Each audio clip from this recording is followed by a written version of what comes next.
महेश्वर यादृशोऽसि महादेव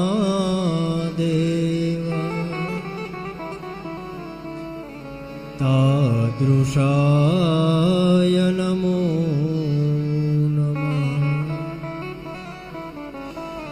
बोलिए श्री सोमनाथ महादेव की जय। श्री दक्षेश्वर महादेव की जय।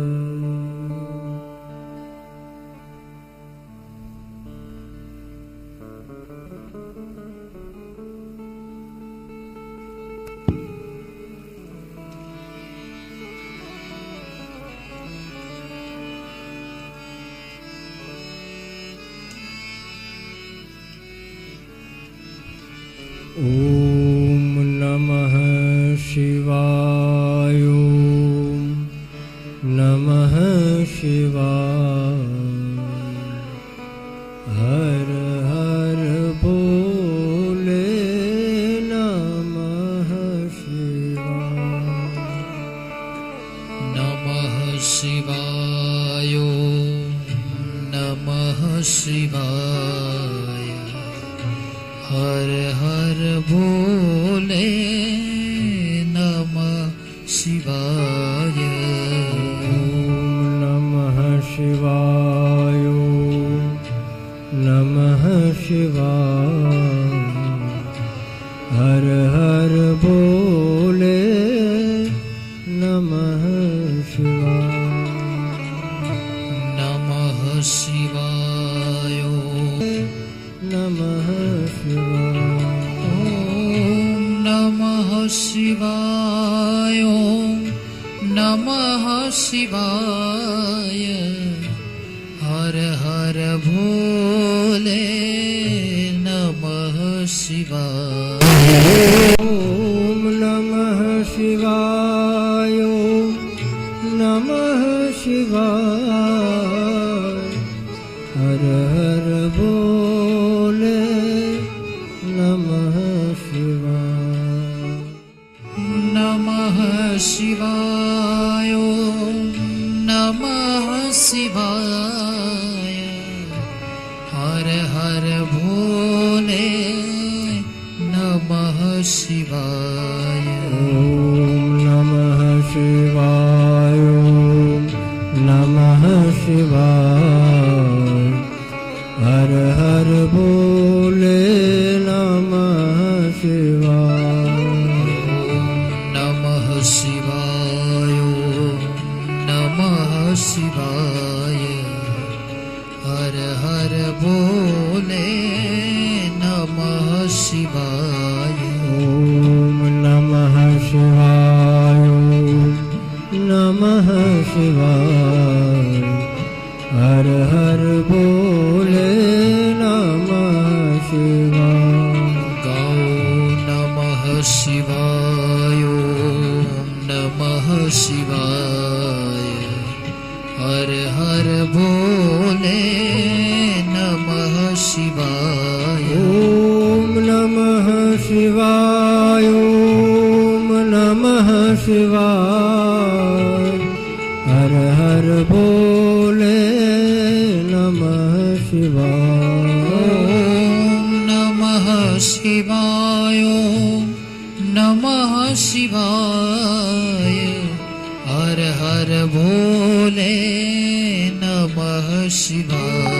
ओम नमः शिवाय। ओम नमः शिवाय। हर हर भोले नमः शिवाय।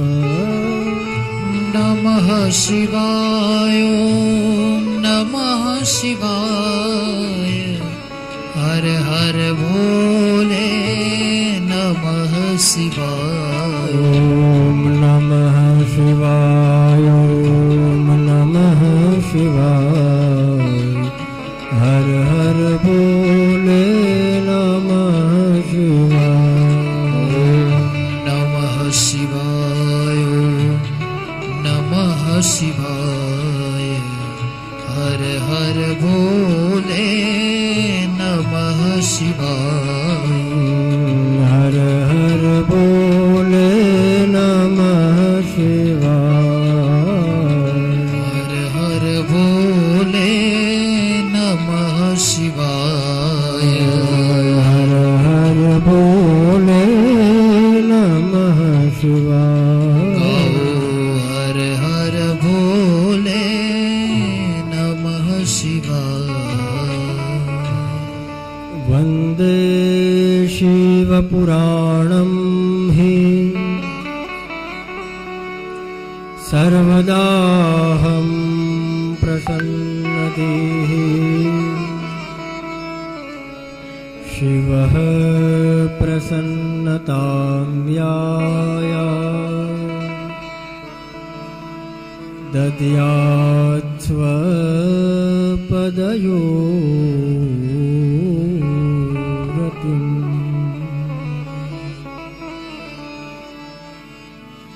બોલે શ્રી દક્ષેશ્વર મહાદેવ કી જય.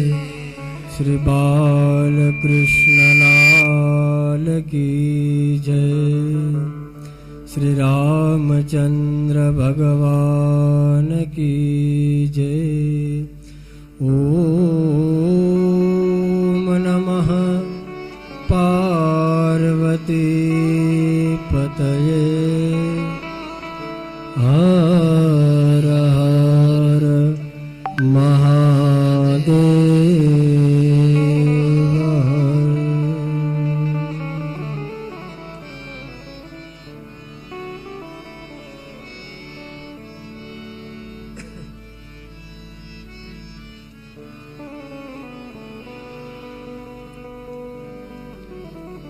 ભગવાન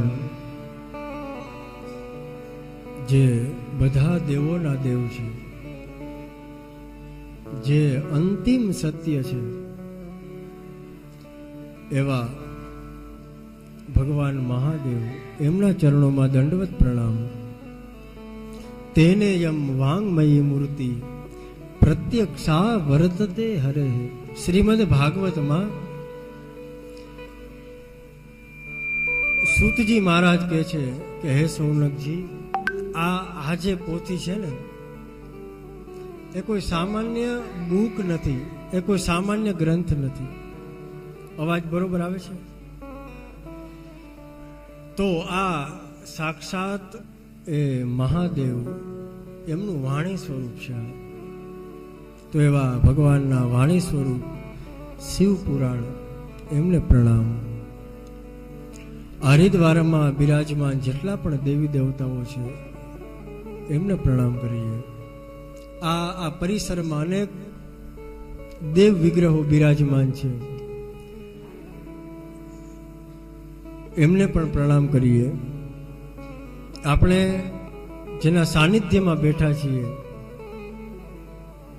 જે હંમેશા શીતળતા આપે છે, જે વહેતા રહે છે, જેના ખોળામાં આપણે બધા બેઠા છીએ અને આજથી લઈ અને 9 દિવસ સુધી જેના ખોળામાં બેસવાના છીએ, એમાં ભગવતી માં ગંગા, એમને પણ દંડવત પ્રણામ.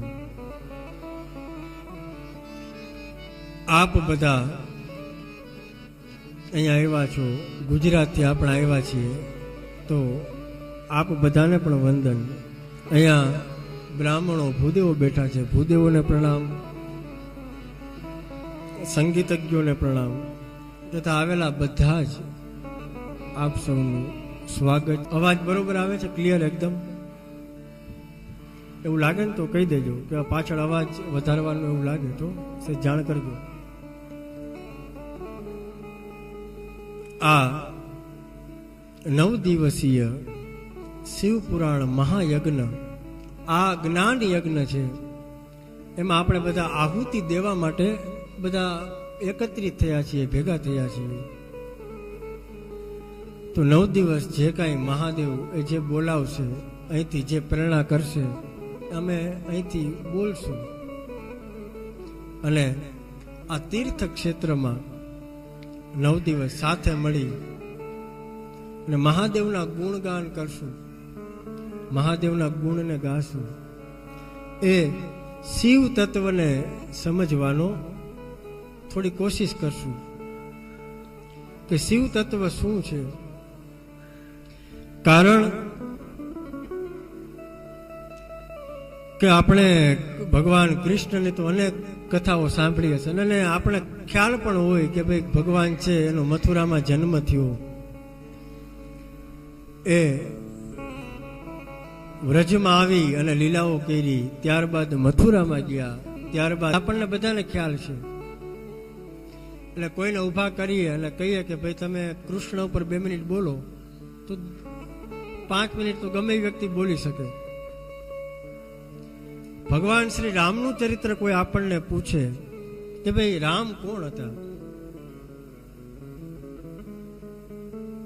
રામ આ પૃથ્વી પર શું કામ આવ્યા હતા, રામે શું કાર્યો કર્યા, ભગવાને કઈ કઈ લીલાઓ કરી. ભરદ્વાજ મુનિ છે એ કુંભ પૂરો થયો ત્યારબાદ યાજ્ઞવલ્ક્ય ઋષિના આશ્રમમાં જઈ અને રામ વિશે ભરદ્વાજ બધું જાણતા હતા. આમાં જે કોઈ ઋષિ મુનિઓની ચર્ચા આવશે એ બધા સર્વજ્ઞ છે, બધા બધું જાણે છે. છતાં આપણા જેવા પામર મનુષ્ય એને ખ્યાલ આવે કે આ બધા શું કેમ આવ્યા હતા અહીંયા પૃથ્વી પર, ભાઈ રામને એવી શું આવશ્યકતા પડી કે એને સાકેત લોક છોડી અને પૃથ્વી પર આવવું પડ્યું. તો એ વિષયક ભરદ્વાજ મુનિ યાજ્ઞવલ્ક્યને પૂછે છે કે એક રામ અવધેશ કુમારા તિને કે ચરિત વિદિત સંસારા.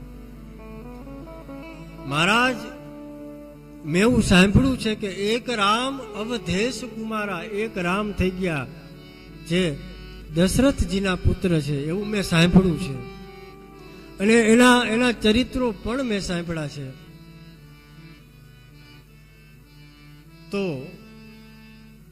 આ જે રામ તત્વ છે, જે વ્યક્તિ જ્યારે મૃત્યુ પામે છે ને ત્યારે બધા બોલે ને કે ભાઈ રામ નામ સત્ય છે, રામ નામ સત્ય, એવું બોલે ને આપણે બધા.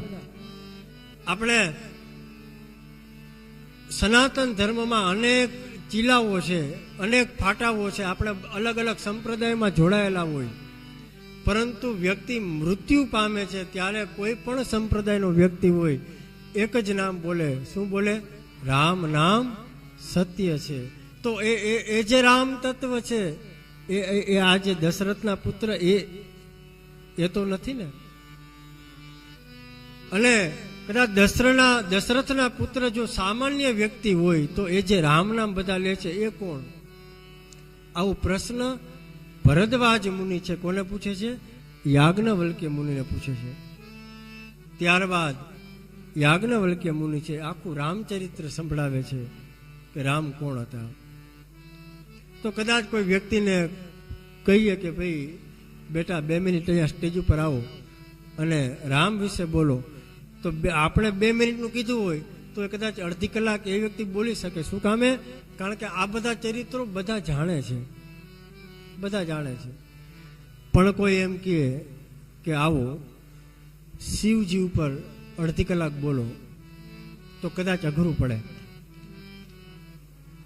હવે કોઈ એમ કે ભાઈ શિવજી કેટલા અવતાર લીધા હતા, તમે ઉપર આવીને બોલો, તો હું બોલું? કારણ કે શિવજી એ જટાજૂટ મહાદેવ, જેના ગળામાં સર્પ રહેલો છે, જે ત્રિપુંડધારી છે, જેના જટામાં ગંગાજી વહે છે, જટામાં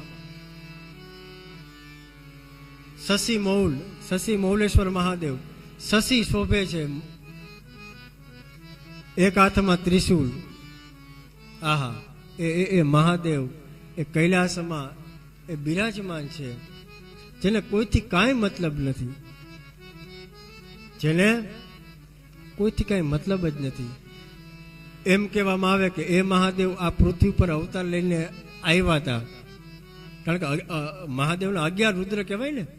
કેટલા રુદ્રો છે? 11 રુદ્ર કહેવાય, 11 રુદ્ર છે. તો હવે એ 11 રુદ્રો છે તો ભગવાન અવતાર લઈને તો આવ્યા જ હશે ને.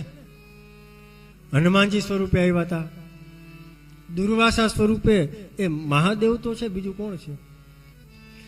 તો કદાચ કહેવામાં આવે કે મહાદેવ વિશે તમે અડધી કલાક બોલો તો કદાચ અઘરું પડે બોલવું. અને આપણે અહીંયા 9 દિવસ એ મહાદેવને સાંભળવાના છીએ, એ શિવ તત્વને જાણવાનું છે આપણને.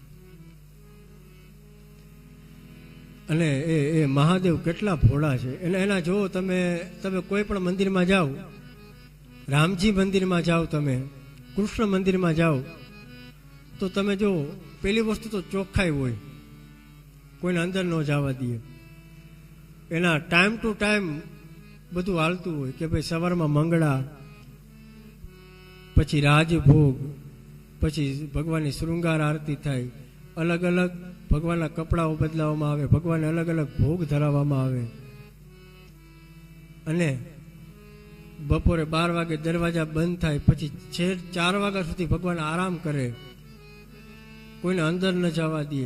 તો આ બધા કૃષ્ણ ભગવાન, રામ ભગવાન, આ બધા નિયમવાળા દેવો છે. પણ તમે મહાદેવના મંદિરમાં જાઓ, કાંઈ નિયમ નહીં, કોઈ પ્રકારનું નિયમ નહીં. ગમે અંદર વહી જાય, લોટો ભગવાનને મહાદેવને ચડાવીએ, ગમે ચડાવી દો, પૂજારી હાજર હોય ના હોય, કોઈ પૂછવાવાળું નહીં. કોઈ દી મહાદેવના મંદિરમાં તાળું ન હોય, કોઈ દિવસ નહીં. એને એ આપણને શીખવાડે છે કે જે વ્યક્તિ છોડે છે ને એ જ વ્યક્તિ મહાદેવ બને છે. જે ભેગું કરે છે ને એ કોઈ દી મહાદેવ બની શકતો નથી. જે છોડે છે, જે એકાંતમાં રહે છે, જેને કાંઈ મતલબ નથી. નકર દેવતાઓએ સમુદ્ર મંથન કર્યું, ઝેર નીકળ્યું, બધા મહાદેવ પાસે ગયા, મહાદેવે ઝેર પી લીધું, પછી એમાં જ આગળ જઈ અને છેલ્લું અમૃત નીકળ્યું, કોઈ મહાદેવને પૂછવાઈ ગયું નહીં. છતાંય મહાદેવે ફરિયાદ ન કરી કે ભાઈ તમે ઝેર તો લઈને આવ્યા હતા, હું પી ગયો, કાંઈ વાંધો નહીં, તો 2 ટીપા અમૃતના તો આપવા હતા ને, વધારે આપો તો કાંઈ નહીં, પણ થોડુંક તો અમૃત દેવું હતું ને મને. પણ મહાદેવે ફરિયાદ કરી નહીં, કાંઈ વાંધો નહીં, કે આપણે કાંઈ લેવા દેવા જ નથી. મહાદેવ કહે આપણે ત્યાં જવું જ નથી. ભીડમાં જાય તો તકલીફ પડે ને. જે એકાંતમાં રહે છે એટલે કહે છે કે એકાંતે સુખમાં આસીન. મહાદેવ એકાંતમાં રહેવા વાળા દેવ છે, કોઈ સુવિધા નહીં. કૈલાસ પર્વત ઉપર એક બરફની શિલા બનેલી છે, ત્યાં મહાદેવ બસ ધ્યાનમાં બેઠા હોય, કોઈ કઈ દુનિયાદારીથી કોઈ મતલબ છે નહીં. એક આપણને શીખવાડે છે કે જેટલી સુવિધા ઓછી, જેટલું વ્યક્તિ છોડતા શીખશે તો એ મહાદેવ બને. અને ભેગું કરીએ તો તમે અનેક દેવતાઓ પછી બની શકીએ, એમાં કોઈ કાંઈ છે. પણ મહાદેવ બનવું બહુ અઘરું છે. આપણે ખાલી જો હું ખાલી વાતો જ કરું અહીંથી બેઠો બેઠો, એટલે એવું ના સમજતા કે ભાઈ તમે ઊંચે એટલા માટે બેસાડો છો કે બધાને દેખાય.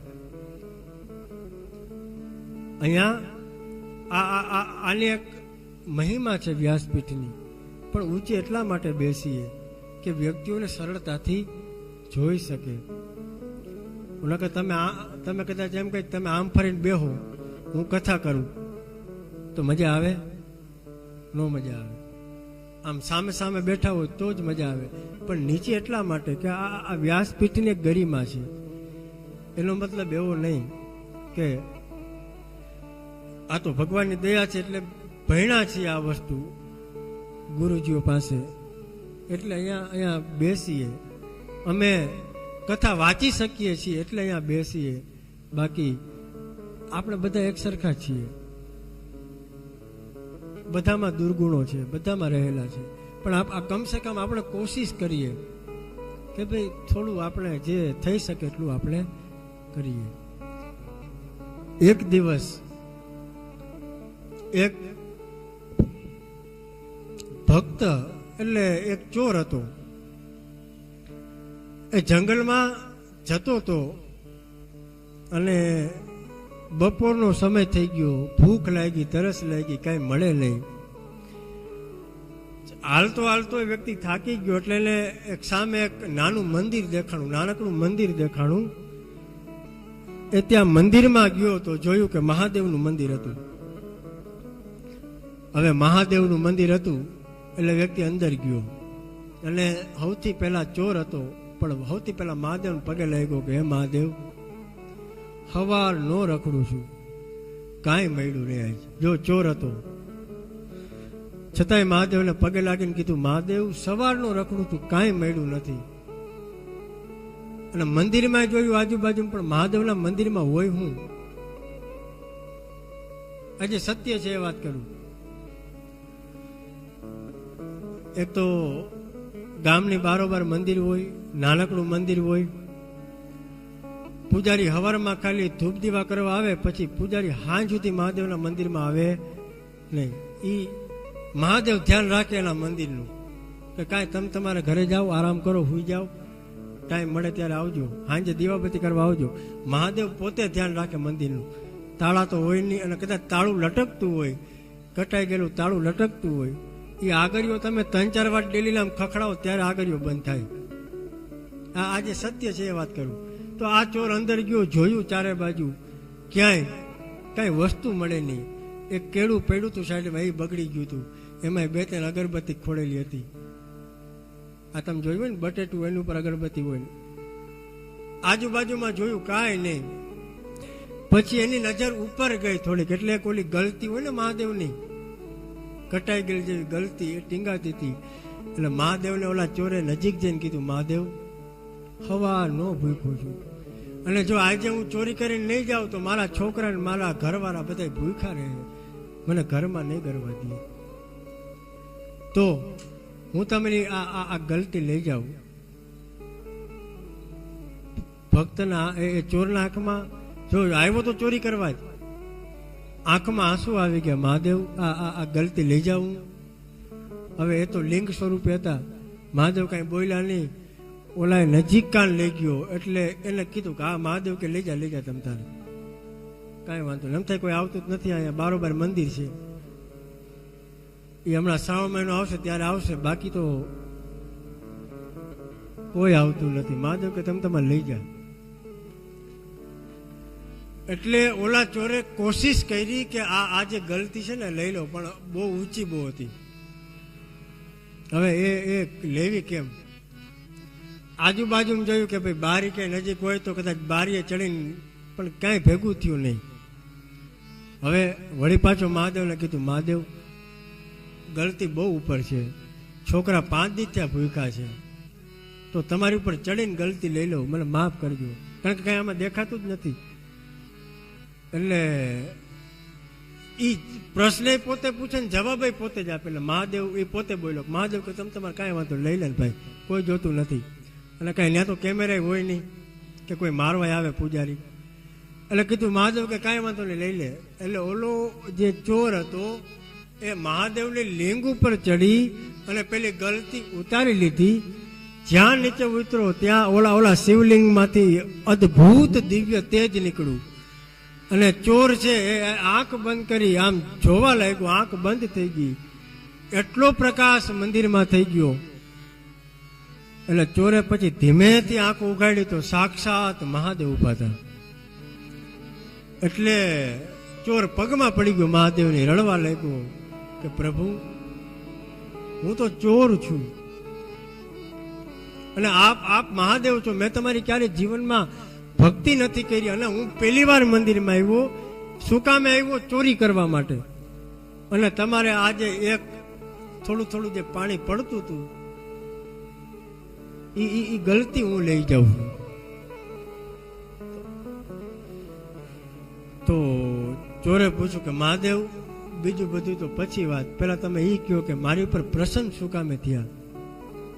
એટલે મહાદેવે કીધું કે હે ચોર, હે ભગત, અહીંયા મારા મંદિરમાં શ્રાવણ મહિનો આવે ને એટલે અનેક લોકો આવે, કોઈ બીલીપત્ર ચડાવી જાય, કોઈ હારો ભગત હોય તો કદાચ એ દૂધ પણ ચડાવી જાય, કોઈ સારો ભગત હોય તો કાંઈક ભોગ મને ધરાવી જાય સારો, કોઈ ઓલું આવે ને બીલું ફળ આવે ને, બીલીનું ફળ એ ચડાવી જાય. પણ આ બધા વ્યક્તિ વસ્તુ બધી ચડાવી જાય, ખાલી વસ્તુ ચડાવી જાય, પણ વ્યક્તિ પોતે કોઈ ચડતા નથી. પણ આજે તું કાંઈ લઈ આવ્યું ને કાંઈ વાંધો નહીં, તું તો આખો મારી ઉપર ચડી ગયો છે. તો વિચારો, તમે વિચારો મહાદેવ કેટલા મહાન છે. એટલે આ આપણે કરવા જેવું નથી, આ ખાલી મહાદેવની મહાનતા બતાવવા માટેની આ કથા છે. પછી એવું ના સમજતા કથામાં આવ્યું હતું ભાઈ મહાદેવ પર આપણે ચડી જાય તો મહાદેવ પ્રસન્ન થાય, નહીં થાય મહાદેવ, એમ મહાદેવ પ્રસન્ન થાય નહીં. આ ખાલી મહાદેવની મહાનતા બતાવવા માટેની કથા છે કે ચપટી ભભૂત મેં હે ખજાના કુબેર કા. આ મહાદેવ છે. એક દિવસ સતી મહાદેવ ધ્યાનમાં બેઠા હતા કૈલાસમાં. સતી આવ્યા મહાદેવ પાસે અને મહાદેવને કીધું કે પ્રભુ, મારી એક ઈચ્છા છે, તમે પૂરી કરશો? હા બોલો દેવી. જો તમે ખોટું ના લગાડતા, પણ એક વાત કહું. મહાદેવ કે બોલો બોલો, ખોટું શું લગાડવાનું હોય? તો કે તમે, મહાદેવને પાર્વતી સતીએ કીધું કે પ્રભુ, તમને નથી લાગતું કે ભાઈ આપણા માટે કૈલાસમાં પણ કંઈક હોવું જોઈએ વ્યવસ્થિત? તો મારી જો ઈચ્છા હોય તો મારી પાસે તો કાંઈ નથી, પણ એક કામ કરો, હું થોડી ભસ્મ આપું, તમે થોડી ભસ્મ આપો, તમે બધા દેવતાઓ પાસે જાઓ. આવ્યું કે મહાદેવ તમારે કઈ, બધા દેવતાઓ પાસે જાઓ. આવ્યું કે મહાદેવ તમારે કઈ ન આપવું તો કાંઈ નહીં. આવ્યું કે મહાદેવ તમારે કઈ ન આપવું તો કાંઈ નહીં. ખોટી મારી મજાક તો ના કરો. જાઓ ભસ્મ લઈને જાઓ, કોઈ પાસે કંઈક માગવું. ત્યાં આપણે બ્રહ્માજી પાસે આવ્યા. બ્રહ્માજી એ સતીને જોયા, એની આગતા સ્વાગતા કરી અને સતીએ કીધું કે એ વિધાતા, આ ભસ્મ તમે લઈ લ્યો અને આના બદલામાં જે કાંઈ અમને મળવા યોગ્ય વસ્તુ છે તમે આપો. ત્યારે બ્રહ્માજી છે એમને એ ભસ્મ જોઈ, આહા, આ તો મહાદેવના શરીરની ભસ્મ છે, દિવ્ય ભસ્મ. એટલે બ્રહ્માજી સતીના પગમાં પડી ગયા કે માં, હું તો શું આખું બ્રહ્માંડ કદાચ તમને આપી દઉં ને. તુલસીકૃત રામાયણમાં તુલસીદાસજી કહે છે કે શિવ દ્રોહી મમ ભગત કહાવા. શિવ દ્રોહી મમ ભગત કહાવા. શિવ દ્રોહી મમ ભગત કહાવા. શિવ દ્રોલ ભવન અમંગલ હારી. દ્રવહુ સુદશરથ અજીર બિહારી. દ્રવહુ સુદશરથ અજીર બિહારી.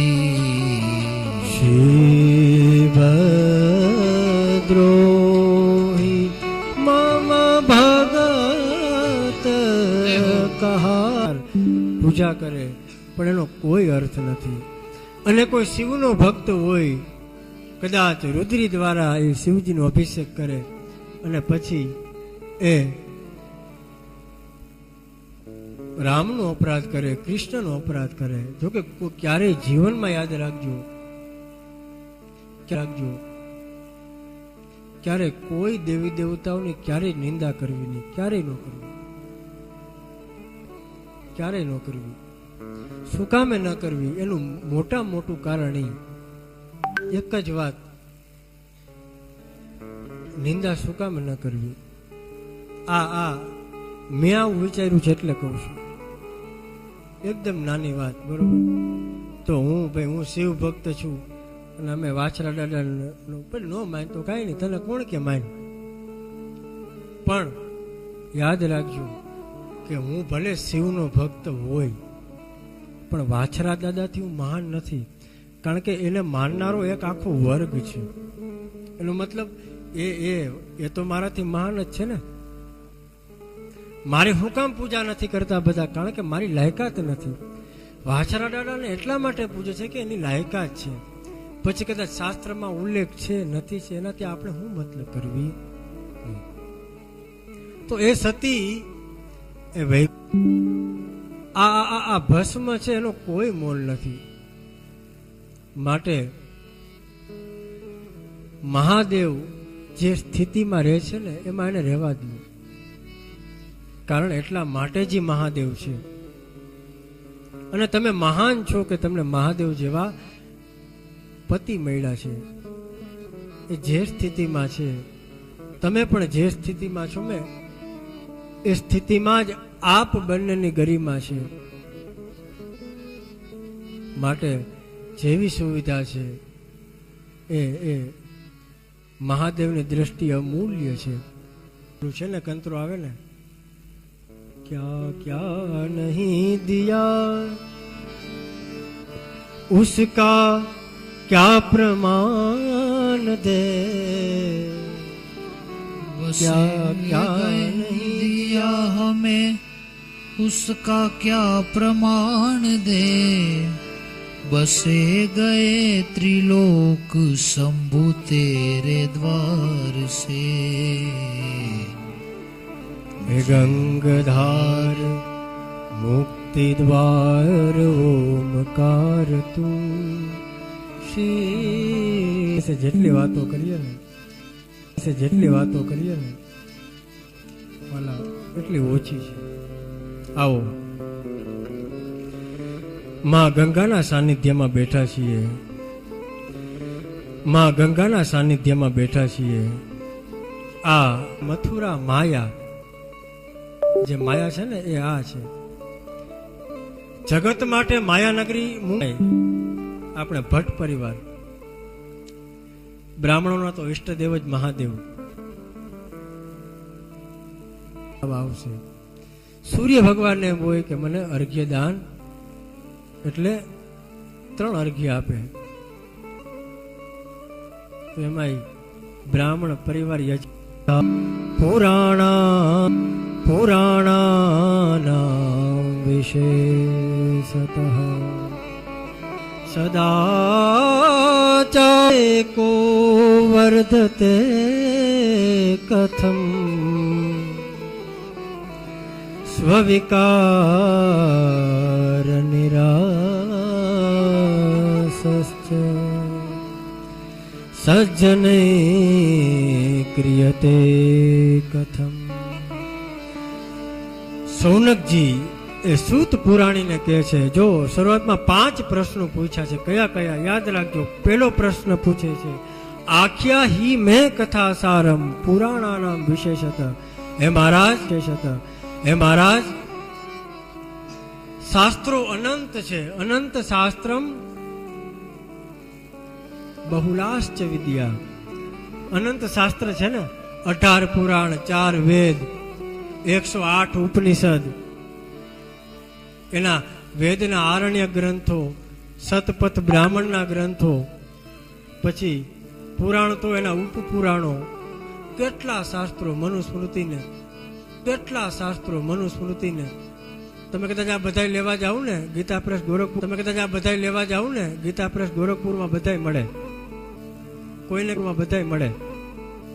કોઈને કાંઈ સમજાશે નહીં તો પેલો પ્રશ્ન મારો કાંઈ સમજાશે નહીં તો પેલો પ્રશ્ન મારો એ છે કે સાર વસ્તુ શું છે એ તમે સમજાવો. બધાય પુરાણોનો સાર સમજાવો. આ પેલો પ્રશ્ન યાદ રાખજો. છેલ્લા દિવસે પૂછીશ, બધું યાદ રાખજો. તમે કથા માટે જ આવ્યા છો ને, મેં એવું સાંભળ્યું હતું. અને પછી વિવેકભાઈ તો મને કીધું હતું કે તમારે યજમાનરે કઈ ચર્ચા કરી. મેં કીધું ભાઈ તમે જે કરો અમને શ્રદ્ધા છે હોય ને, કે ભાઈ તમે તમારે હાલવા દો, અમને એમાં કાંઈ શંકા છે નહીં. એટલે મેં વિવેકભાઈને કીધું કાંઈ વાંધો તમે ચર્ચા કરો, કારણ કે તમે એકબીજા નજીક છો એટલે તમે વ્યવસ્થિત સમજાવી શકશો. પછી ત્યાં મુલાકાત થશે, પછી ત્યાં તો ચર્ચા કરવી જ છે 9 દિવસ તો. પરંતુ મને જ્યારે શિવ પાર્વતી વિવાહની જ્યારે ચર્ચા આપ લોકો વચ્ચે જ્યારે થઈ હશે ત્યારે મને વિરલભાઈનો ફોન આવ્યો હતો કે એ લોકોની એવી ઈચ્છા છે કે ધામધૂમથી બધું વસ્તુ કરવી છે. આપણે કોઈ વસ્તુમાં કચાશ આપણે કરવી નથી. હવે કઈ નવાઈ ન લાગી એમ, કારણ કે અમારું આ ક્ષેત્ર છે કથાનું. એટલે બધા જ મને કહેતા જ હોય કે દાદા આપણે ધામધૂમથી બધું કરવું છે. અને અમે કંઈક ના કાંઈ વાંધો નહીં, અમે તમારી ભેગા જ છીએ. તમારે બ્રાહ્મણો જ હતા. આ સત્ય વાત છે. મુખ્ય યજમાન હતા, ઓલું હોય ને લોક ડાયરામાં કે ભાઈ તમે એક જ જણા, એક છેલ્લે એક જ બેઠો હતો સામે. પછી ઓલા ભજનીકોને થયું કે વાહ કાંઈ વાંધો નહીં, એક તો છે ને સાંભળનારો. તો પૂરું થયું કે ઓલા આ તમે જે બુંગણ ઉપર બેઠા છો ને કે એ બુંગણ મારું છે. તમે હું રાહ જોતો હતો તમે ક્યારે ઉભા થો હકલીને ઘરે લઈ જાવ. એટલે અમારે એવું હતું કે આ જે સંગીત વાળા અને બ્રાહ્મણો તો ફરજિયાત બેવું પડે. ક્યાં જાય? ઈ જાય ક્યાં? એટલે આમ સાઈડમાં બેઠા. પછી કીધું તમે બધા સામે બેહો, તમે સામે બેહો અને તમે વચ્ચે વચ્ચે દાંત કાઢતા રહેજો, બરોબર? પછી અમે છતાંય મેં કથા કરી. હું કામે? કારણ કે શ્રોતા આવી ગયા, પણ ભગવાન તો સામે છે ને, મુખ્ય શ્રોતા એ છે. તો આ તો ખાલી એમને વાત હતી, પણ કહેવાનું કે આપણા માટે કથા છે એ મુખ્ય છે. તો સૌનકજીએ પ્રશ્ન કર્યો પેલો, મહારાજ કથાનો સાર શું છે સંભળાવું. બીજો પ્રશ્ન કર્યો કે મહારાજ અત્યારે કળિયુગમાં સદાચાર એક ક્યાંય છે નહીં. સદાચાર અને એટલું બધું પાલન કરવા જઈએ તો કદાચ એ શક્ય નથી, એ શક્ય છે નહીં, બરોબર? અને એ સદાચાર યુક્ત વિવેક કઈ રીતે વધે એ તમે અમને કહો. અને જે બધા પ્રકારના જે વિકારો છે એમાંથી મુક્તિ કઈ રીતના મળે તમે એ જ્ઞાન આપો અમને, એ સમજાવો. અને વિવેક કઈ રીતે વધે? બિનુ સત્સંગ વિવેક ન હોય, રામ કૃપા બિનુ સુલભ ન સોય. સત્સંગ વગર વિવેક વધતો નથી. અને સત્સંગ ક્યારે પ્રાપ્ત થાય તો કે રામ કૃપા બિનુ સુલભ ન સોય. એ રામ કૃપા વગર સત્સંગ પણ પ્રાપ્ત થતો નથી. તો વિવેક કઈ રીતે વધે એ અમને કહો. પછી કે છે કે ભાઈ અત્યારે કળિયુગ હાલે, ઘોર કળિયુગ હાલે અત્યારે. અને ઘોર આ કળિયુગમાં બધા જીવો છે ને એની વૃત્તિ આસુરી થઈ ગઈ છે. દરેક વ્યક્તિઓની વૃત્તિ છે ને આસુરી થઈ ગઈ. તો એ આસુરી વૃત્તિ એમાંથી વ્યક્તિ કઈ રીતે બહાર નીકળી શકે, વ્યક્તિ એ દેવ કઈ રીતે બની શકે, સારો માણસ કઈ રીતે બની શકે, એ તમે એમને કહો. અને કે છે કે પવિત્રમાં પવિત્ર વસ્તુ કઈ છે, કલ્યાણમાં કલ્યાણકારી વસ્તુ કઈ છે, તમે એમને કહો. અને છેલ્લો પ્રશ્ન અદ્ભુત પૂછ્યો કે મહારાજ એવું કયું સાધન છે કે જેના દ્વારા મહાદેવની શાશ્વત પ્રાપ્તિ થાય? કારણ કે અંતિમ સત્ય આ છે કે આ મનુષ્ય શરીર દ્વારા ભગવાનના દર્શન થાય, એ અંતિમ સત્ય છે. તો કે છે કે મહાદેવના દર્શન કઈ રીતે થાય, મહાદેવ આપણી સામે સન્મુખ કઈ રીતના આવે તમે એ કહ્યું. ત્યારે સૂતજી એના જવાબમાં આખું શિવપુરાણ કહે છે. સૂતજી કહે છે કે હે મહારાજ, હે મુનિ શાર્દુલ, હે સિંહ જેવા મુનિ. શાર્દુલ એટલે સિંહ. પ્રશ્ન તમે એવા વીર રસવાળા પ્રશ્ન પૂછ્યા કે પ્રશ્ન સારા હોય ને તો જવાબ સારા મળે. શાસ્ત્રની શરૂઆત હંમેશા પ્રશ્નથી થાય. પ્રશ્ન વગર કાંઈ તમે એમ કહો કે અદા કંઈક સારી વાત કરો તો એમને સારી વાત બહાર ન નીકળે. કોઈ વ્યક્તિ પ્રશ્ન પૂછે તો પ્રશ્નના જવાબમાં પછી ઘણું બધી વાતો થાય. પ્રશ્ન વગર ક્યારેય શાસ્ત્ર એ બહાર નીકળે નહીં. જ્યારે અર્જુને પ્રશ્ન પૂછ્યો ને એના જવાબમાં ભગવાને 700 શ્લોકો સંભળાવ્યા. શ્રીમદ ભગવદ્ ગીતા. તદ વિદ્ધિ પ્રણિપાતેન પરિપ્રશ્નેન સેવયા. ભગવાન કહે છે કે તમારે કોઈ પાસે કંઈક સત્સંગ સાંભળવો હોય, કંઈક સારું સાંભળવું હોય ને તો તદવિધિ, એની વિધિ છે. શું કરવું? પેલા તો એ વ્યક્તિ પાસે જઈ એને તમે સમર્પિત થાવ. ખાલી પગે લાગીને સમર્પિત નથી થવાતું. મન, બુદ્ધિ અને ચિત્ત આનાથી વ્યક્તિને સમર્પિત થાવ. પછી જો વ્યક્તિને ઈચ્છા થાય કે આ યોગ્ય પાત્ર છે, હવે આને જ્ઞાન આપવું, પછી જે જ્ઞાન મળે ને એ જ્ઞાન અદ્ભુત હોય. તો વાત છે પેલા તો યોગ્ય પ્રશ્ન થવું. યોગ્ય પ્રશ્ન થાય તો યોગ્ય જવાબ મળે. તો અહીંયા યોગ્ય પ્રશ્ન તો કર્યા. કે છે કે હે મુનિ શાર્દુલ, તમે ધન્ય છો, તમે અદ્ભુત પ્રશ્ન પૂછ્યા. હવે જે શિવજીને જે પ્રિય છે ને એવું રસાયણ, આ સત્સંગ રૂપી રસાયણ એ હું તમને શ્રવણ કરાવું છું. આ જે શિવ પુરાણ છે ને એ અદ્ભુત છે. સૌથી પહેલા આ શિવ પુરાણ છે એ શિવજીએ જ પોતે ગાયેલું છે. આ શિવ પુરાણ આ શિવજીના મુખમાંથી નીકળેલું છે. એ પછી તો સનત કુમારો છે એ વ્યાસજીના આશ્રમમાં આવ્યા અને વ્યાસજીને સનત કુમારોએ સંભળાવ્યું. પછી આ વ્યાસજી દ્વારા આ શિવ પુરાણનો વિસ્તાર થયો. એતસ્માદ પરમ કિંચિન પુરાણા છૈવતો મુને ન વિદ્યતે મનઃ શુદ્ધ્યૈ કલિજાનામ વિશેષતઃ. મહારાજ, આ કળિયુગમાં આ શિવ પુરાણથી કોઈ બીજું કોઈ અન્ય સાધન નથી કે જે વ્યક્તિઓના મનને શુદ્ધ કરી શકે. અને અનેક જન્મોના જન્માંતરે ભવેત પુણ્યમ મહદ્યસ્ય સુધીમતઃ. કોઈ બુદ્ધિશાળી વ્યક્તિના, કોઈ સત્કર્મ કરવા વાળા વ્યક્તિના અનેક જન્મના જ્યારે પુણ્ય ભેગા થાય ને તસ્ય પ્રીતિર ભવેત તત્ર મહાભાગ્યવતો મુને. હે મુને, કોઈના ભાગ્ય ખીલી જાય ને એને જ આ શિવ પુરાણ છે ને એ પ્રાપ્ત થાય છે. બાકી કોઈને શિવ પુરાણ પ્રાપ્ત થતું નથી. અને આ શિવ રૂપ જ છે એવું માનવું જોઈએ. જો આ શિવ પુરાણ અહીંયા અત્યાર સુધી આપણે સ્થાપિત નહોતા કર્યા ત્યાં સુધી કોઈ પ્રદક્ષિણા કરતું નહોતું. કરતા હતા તમે? વ્યાસપીઠ તો આપણે ગઈકાલ બપોરની આવી ગઈ ને, વ્યાસપીઠ ગઈકાલ બપોરની આવી ગઈ છે. કોઈએ પ્રદક્ષિણા કરી નહીં, અમે ન કરી. કોઈએ પ્રદક્ષિણા કરી. શું કામે? ત્યારે અહીંયા પોથીજી હતા નહીં. હવે શિવજી અહીંયા બિરાજમાન છે તો આ મંદિર થઈ ગયું. હવે આ કોઈ સામાન્ય જગ્યા છે નહીં. હવે બધા જ પરિક્રમા કરશું, બધા પ્રદક્ષિણા કરશું. તો આ સાક્ષાત શિવ સ્વરૂપ છે.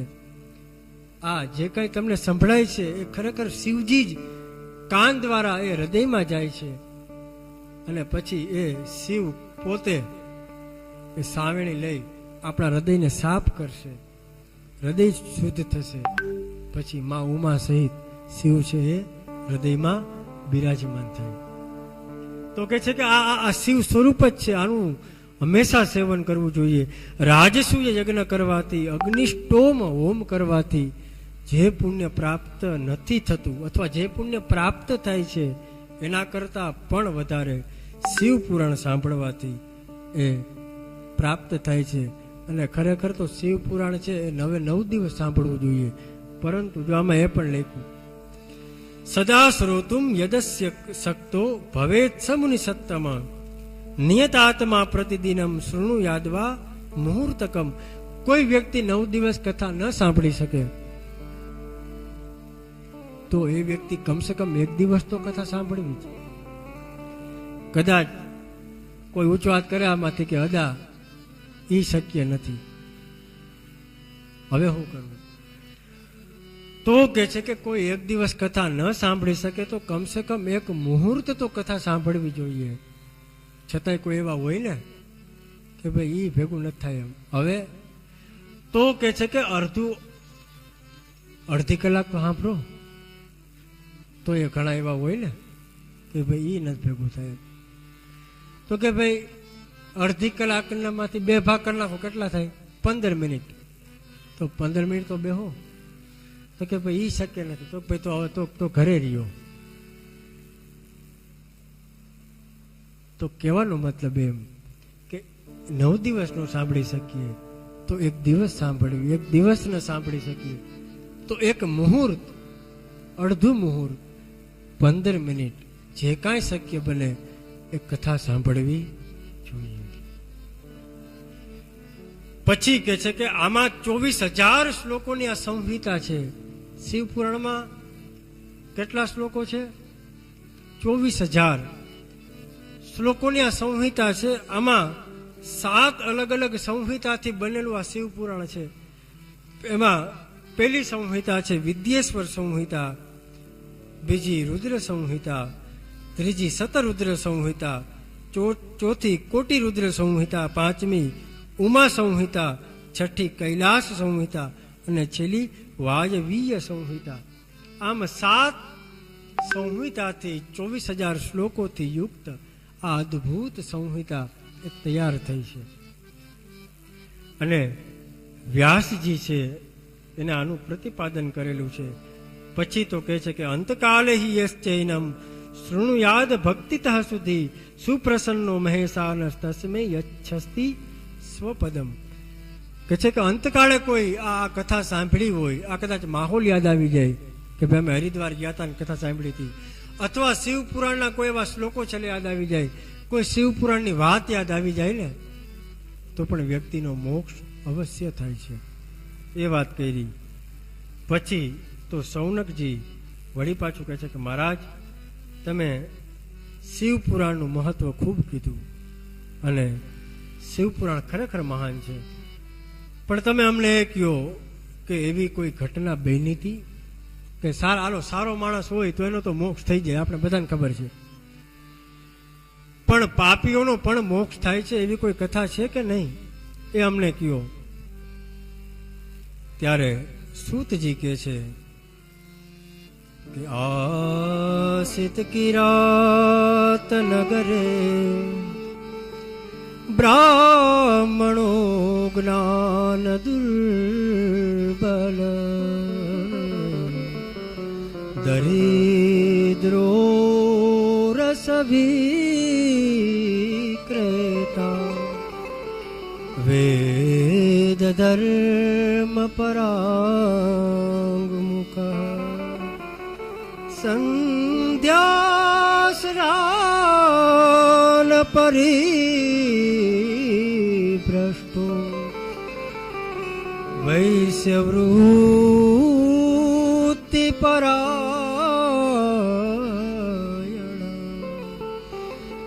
દેવરાજયતિ ખ્યાતો વિશ્વસ્ત જનવંચક. હે મહારાજ, ત્યારે કહે છે કે હે સૌનકજી એક પ્રાચીન ઇતિહાસ કહું છું સાંભળો. આસિત કિરાત નગરે બ્રાહ્મણો જ્ઞાન દુર્બલ. એક કિરાત નામનું નગર હતું, સમુદ્ર કિનારે કિરાત નામનું એક નગર હતું.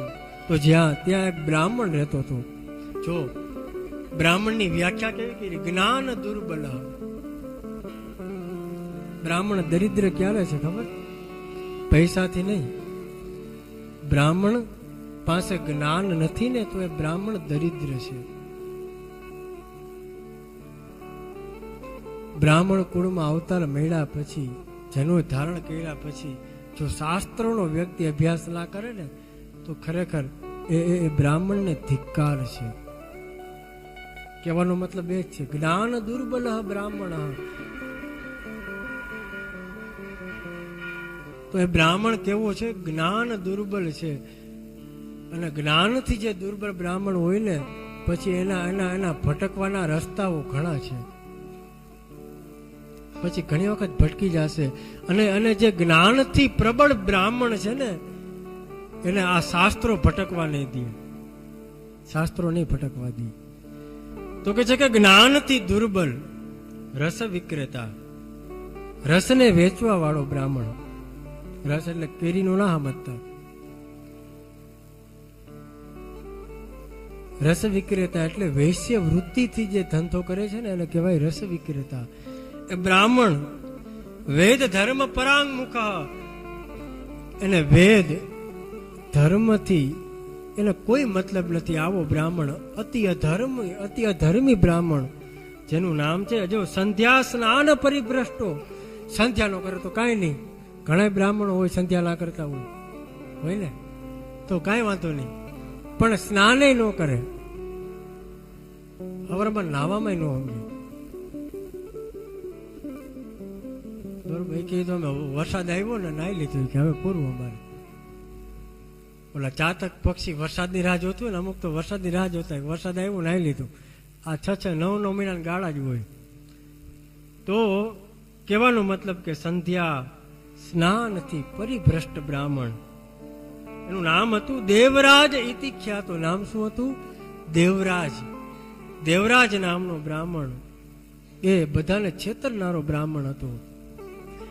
એક દિવસની વાત છે, એક દિવસે બ્રાહ્મણ કોઈ સરોવર હતું, તળાવ હતું, ત્યાં નાહવા ગયો. ત્યાં ને એક શોભાવતી નામની વૈશ્યાને જોઈ.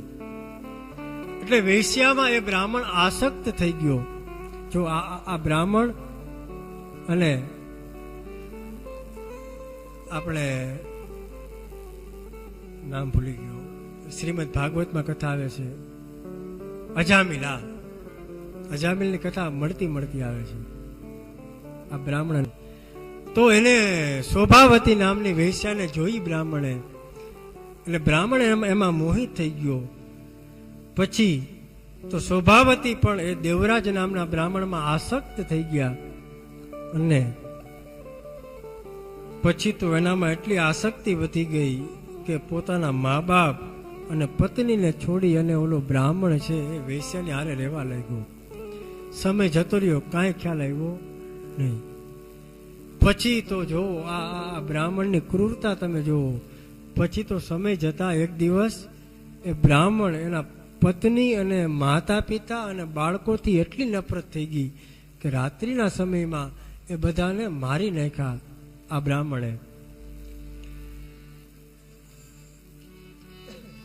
મારી નાખ્યા અને પોતાના ઘરમાં જે કાંઈ ધન હતું એ બધું લઈ અને પછી તો સમય કેમ જવા લાગ્યો એ પેલા બ્રાહ્મણને પણ ખબર પડી નહીં. કારણ કે આસક્તિ, મોહ એવી વસ્તુ છે કે સમય ક્યાં જતો રહ્યો ને ખબર પડતી નથી. કે છે કે પ્રેમ છે ને, પ્રેમ એ જ્યારે વ્યક્તિમાં પુષ્ટ બને ને એટલે વ્યક્તિનું જીવન વૈરાગ્ય યુક્ત બનાવે.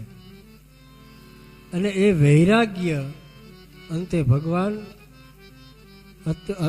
ભગવત પ્રાપ્તિ કરાવે. તો જેમ પ્રેમ છે પરિપુષ્ટ બને અને વૈરાગ્ય એ આપે છે, એ મોહ છે પરિપુષ્ટ બને, તો વ્યક્તિ છે ને, વ્યક્તિ હંમેશા એનો સંસારમાં દુર્ગતિ કરાવે. આજે બ્રાહ્મણ છે એની દુર્ગતિ થઈ. અને પછી તો એક દિવસે બ્રાહ્મણ એને ખૂબ તાવ આવ્યો.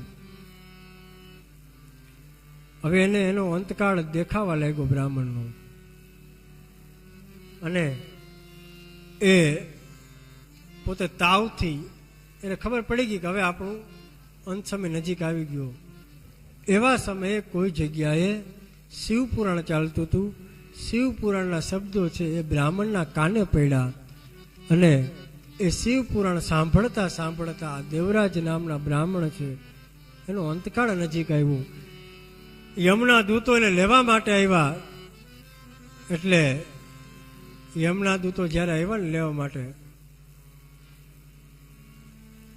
એટલે બ્રાહ્મણ ડરી ગયો.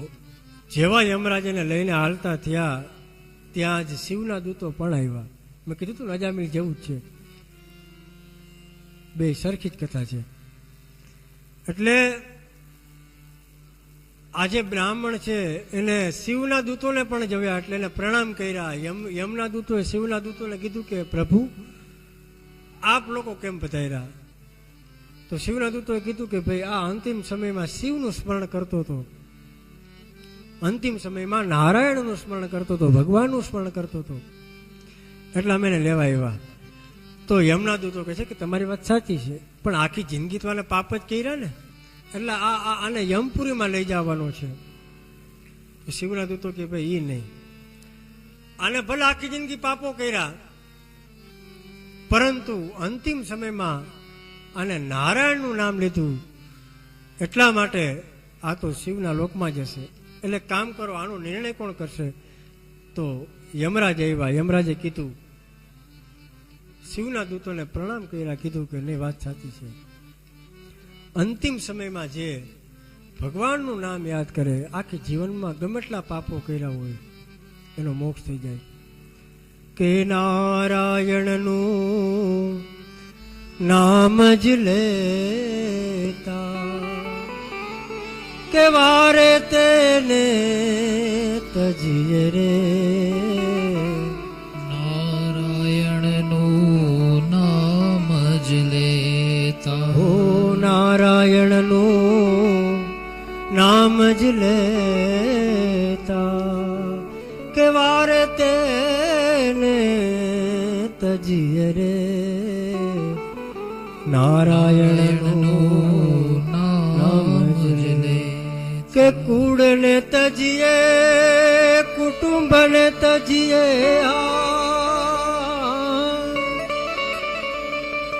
કુળને તજીએ, કુટુંબને તજીએ, તજીએ માને બાપ રે.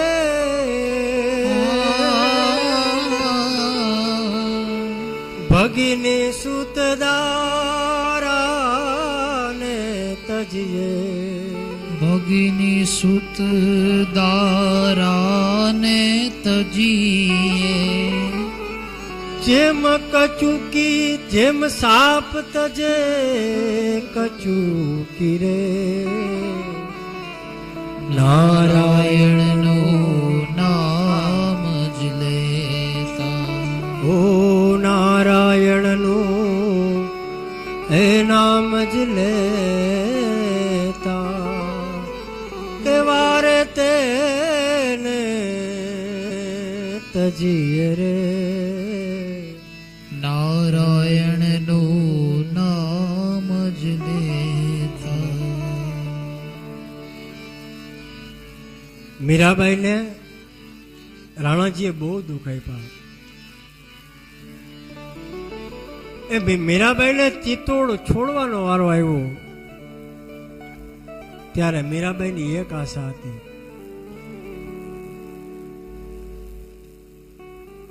મીરાબાઈએ એક ચિઠ્ઠી લખી. કોને? તુલસીદાસજીને. અને એ વખત કોઈ સ્ત્રીનો સંદેશો છે, પણ તુલસીદાસજી સમજી ગયા. એમાં એ સંદેશામાં એ મીરાબાઈની ભક્તિની સુવાસ એ તુલસીદાસજીને આવી ગઈ. તુલસીદાસજી સમજી ગયા કે આ મીરાબાઈ કોઈ સામાન્ય છે.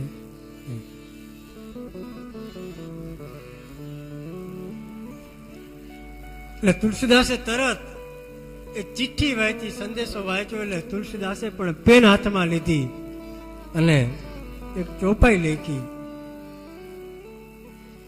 એટલે ઓલા વ્યક્તિને કીધું કે આ ચોપાઈ લઈને તમે આ સંદેશો લઈને મીરાબાઈને આપી દો. તો કે આનો અર્થ તો સમજાવો. તો તુલસીદાસજી કહે છે કે ભાઈ એ તમે તજીએ તાહી કોટી બૈર સમ તજીએ તાઈ કોટી સબ જદયપી પરમ સ્નેહી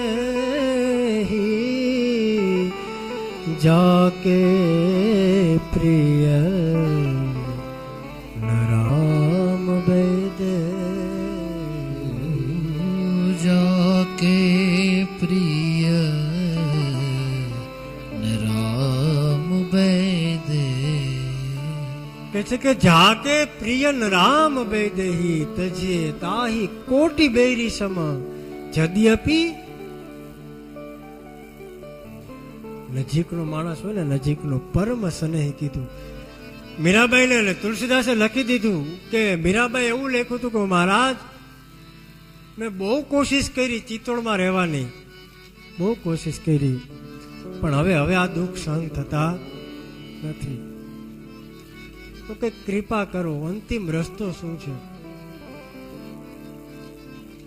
હું એક સ્ત્રી છું, એ બ્રાહ્મણ છે, એ શિવજીના લોકમાં એને સાનિધ્ય પ્રાપ્ત થયું. અદ્ભુત કથા હતી, અદ્ભુત ઇતિહાસ તમે કીધો. તો આવો બીજો કોઈ પણ ઇતિહાસ હોય તો તમે અમને જણાવો. તો સૂતજી કહે છે કે આવો બીજો પણ ઇતિહાસ છે, એ તમને કહું છું. એવમ કુજન સંવાસ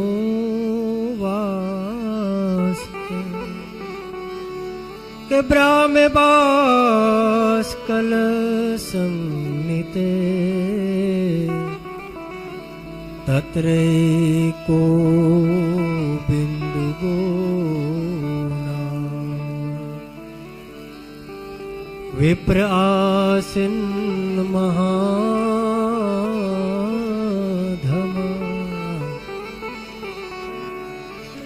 કહે છે કે મહારાજ એક અનેક બ્રાહ્મણો રહેતા હતા, એમાં બધા બ્રાહ્મણો વિધર્મી હતા.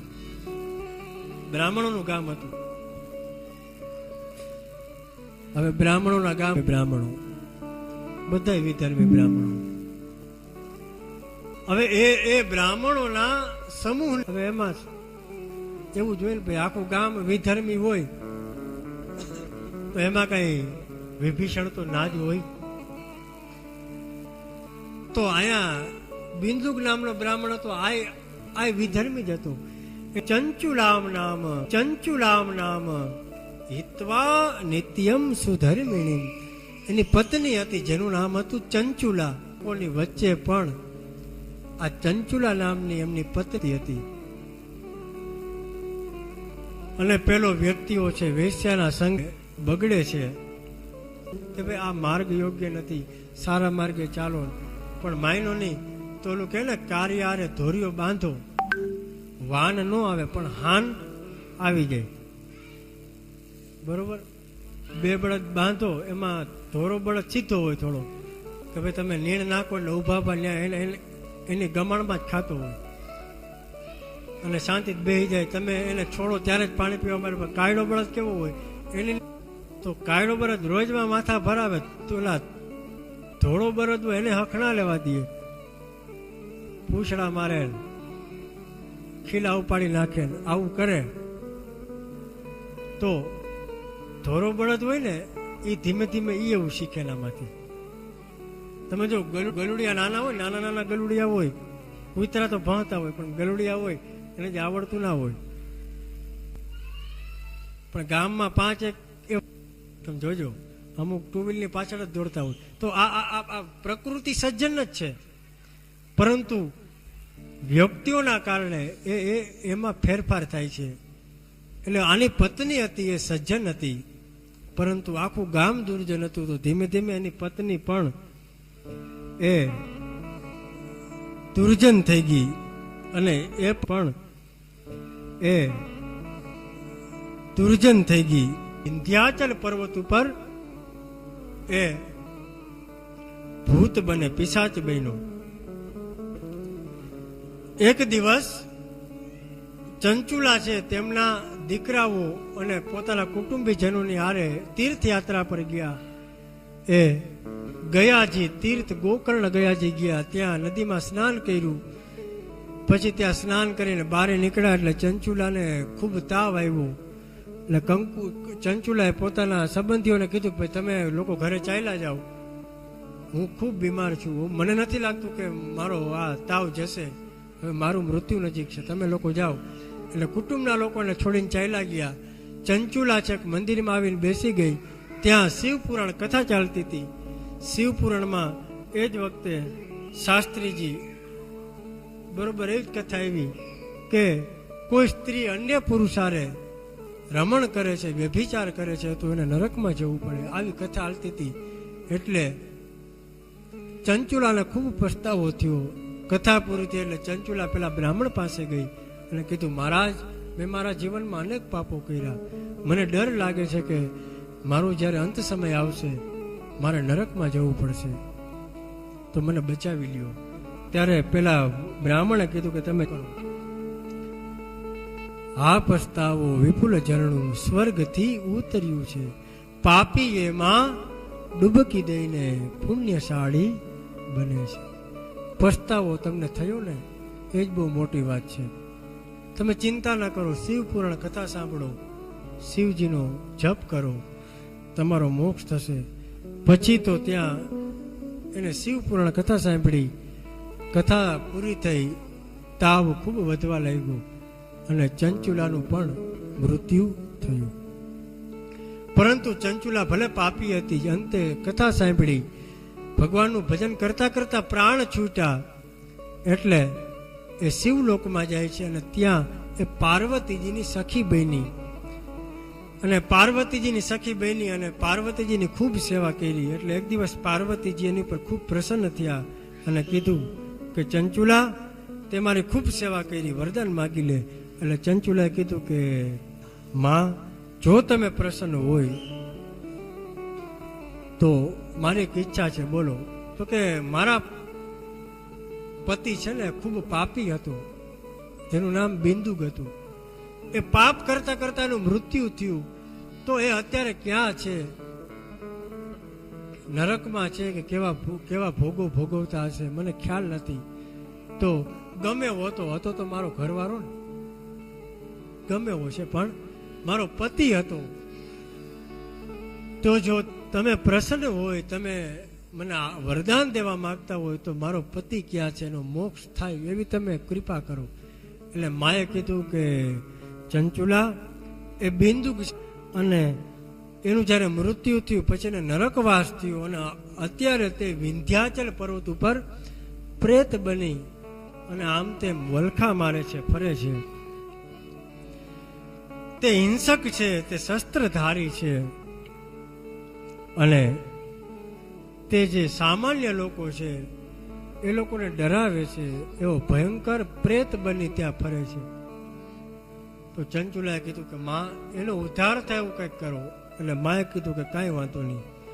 એટલે માએ એનો ગણ છે, એમાં તુંબરુ નામનો ગણ છે, સાંભળ્યું? આમાં ગણના નામ આવશે, તમે યાદ રાખજો. તુંબરુ નામનો જે ગણ હતો ને,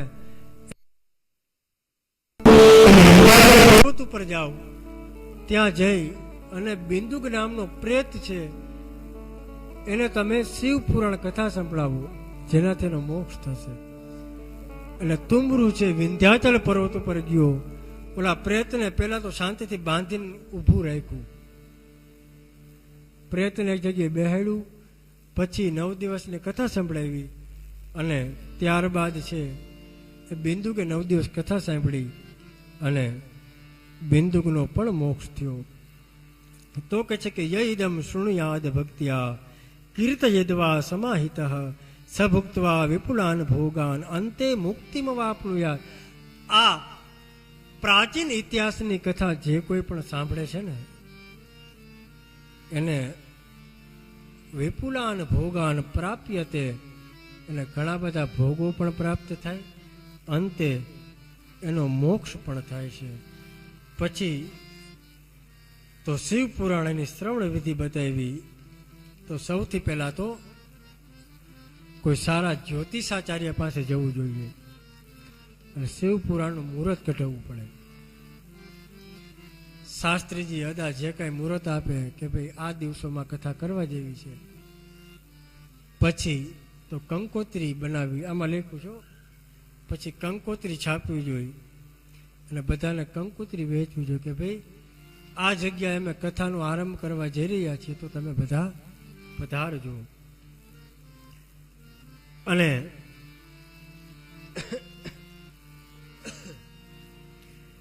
કે છે કે ભાઈ કદાચ તમે 9 દિવસ ના પધારી શકો, નાવકાશો યદિ પ્રેમણા ગંતવ્યમ દીનમ એકમ.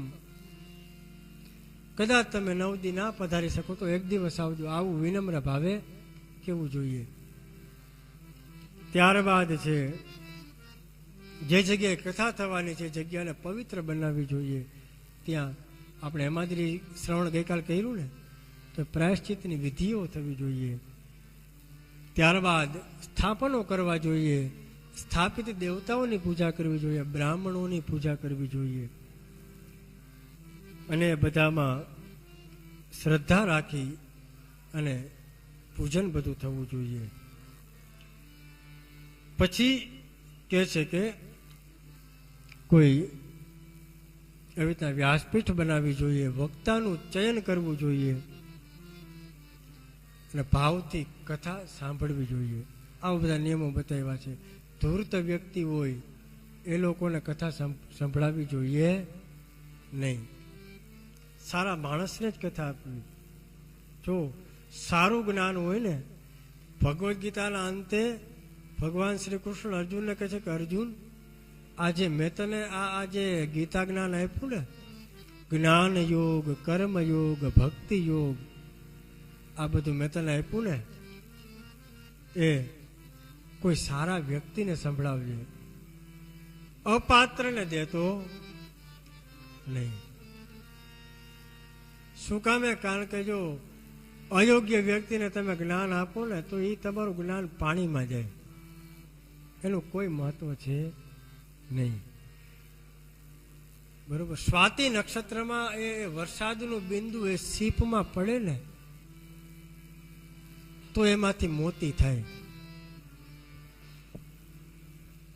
હવે એ પછી એ કેપેસિટી મોતીની હોવી જોઈએ કે એ સ્વાતિ નક્ષત્રનું એ પાણીનું ટીપું એ જો પોતાના સમાવી લે તો એ પાણી સામાન્ય પાણી નથી રહેતું, એ શું બની જાય? મોતી બની જાય, એની કિંમત વધી જાય. તો તમે યોગ્ય વ્યક્તિને કંઈક સારું જ્ઞાન આપો તો એની કિંમત વધે. હવે જે પાત્ર જ નથી એને તમે જ્ઞાન આપો તો એનું કોઈ મતલબ નથી. કારણ કે આ વસ્તુ છે ને એ ખરેખર આ જાણવા જેવી વસ્તુ છે.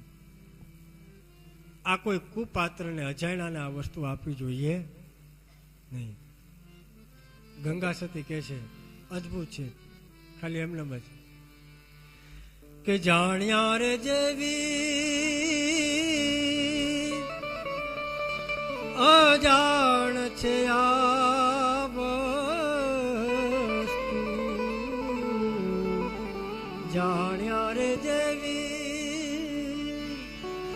અજાણ છે વાતું કે અધૂરિયાને નો કહેવાય કે ગોપતરસનોયા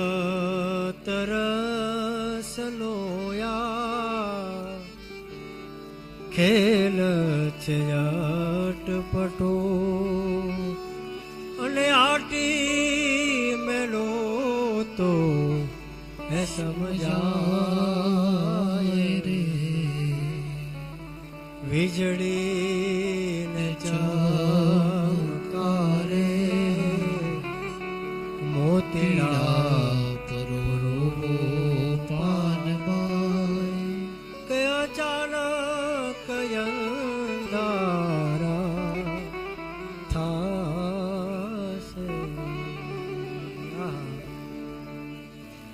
કહે છે કે જાણ્યા જેવી આ અજાણ છે આ વસ્તુ. પણ અધૂરિયાને ન કહેવાય, જે જાણે છે ને એને કહેવાય.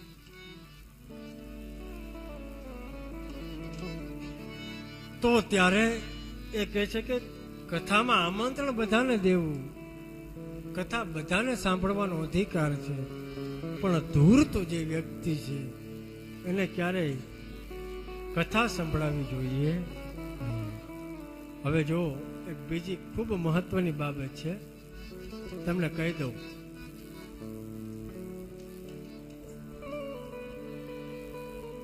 કથાના વચ્ચે જો આ સાંભળજો, આ તમારા માટે આ વસ્તુ મેન છે. જો કોઈ ચાલુ કથાએ કોઈ વ્યક્તિ ઊભા થઈને બહાર જાય તો આમાં લખું, પછી તમે મારી પાસે આવજો, મેં ટીક કરેલું છું, હું સંભળાવીશ. આમાં જોઈ જોઈને જ વાંચું છું. કોઈ વ્યક્તિ ચાલુ કથાએ ઊભા થઈને બહાર જાય તો એની સ્ત્રી અને સંપત્તિનો નાશ થાય.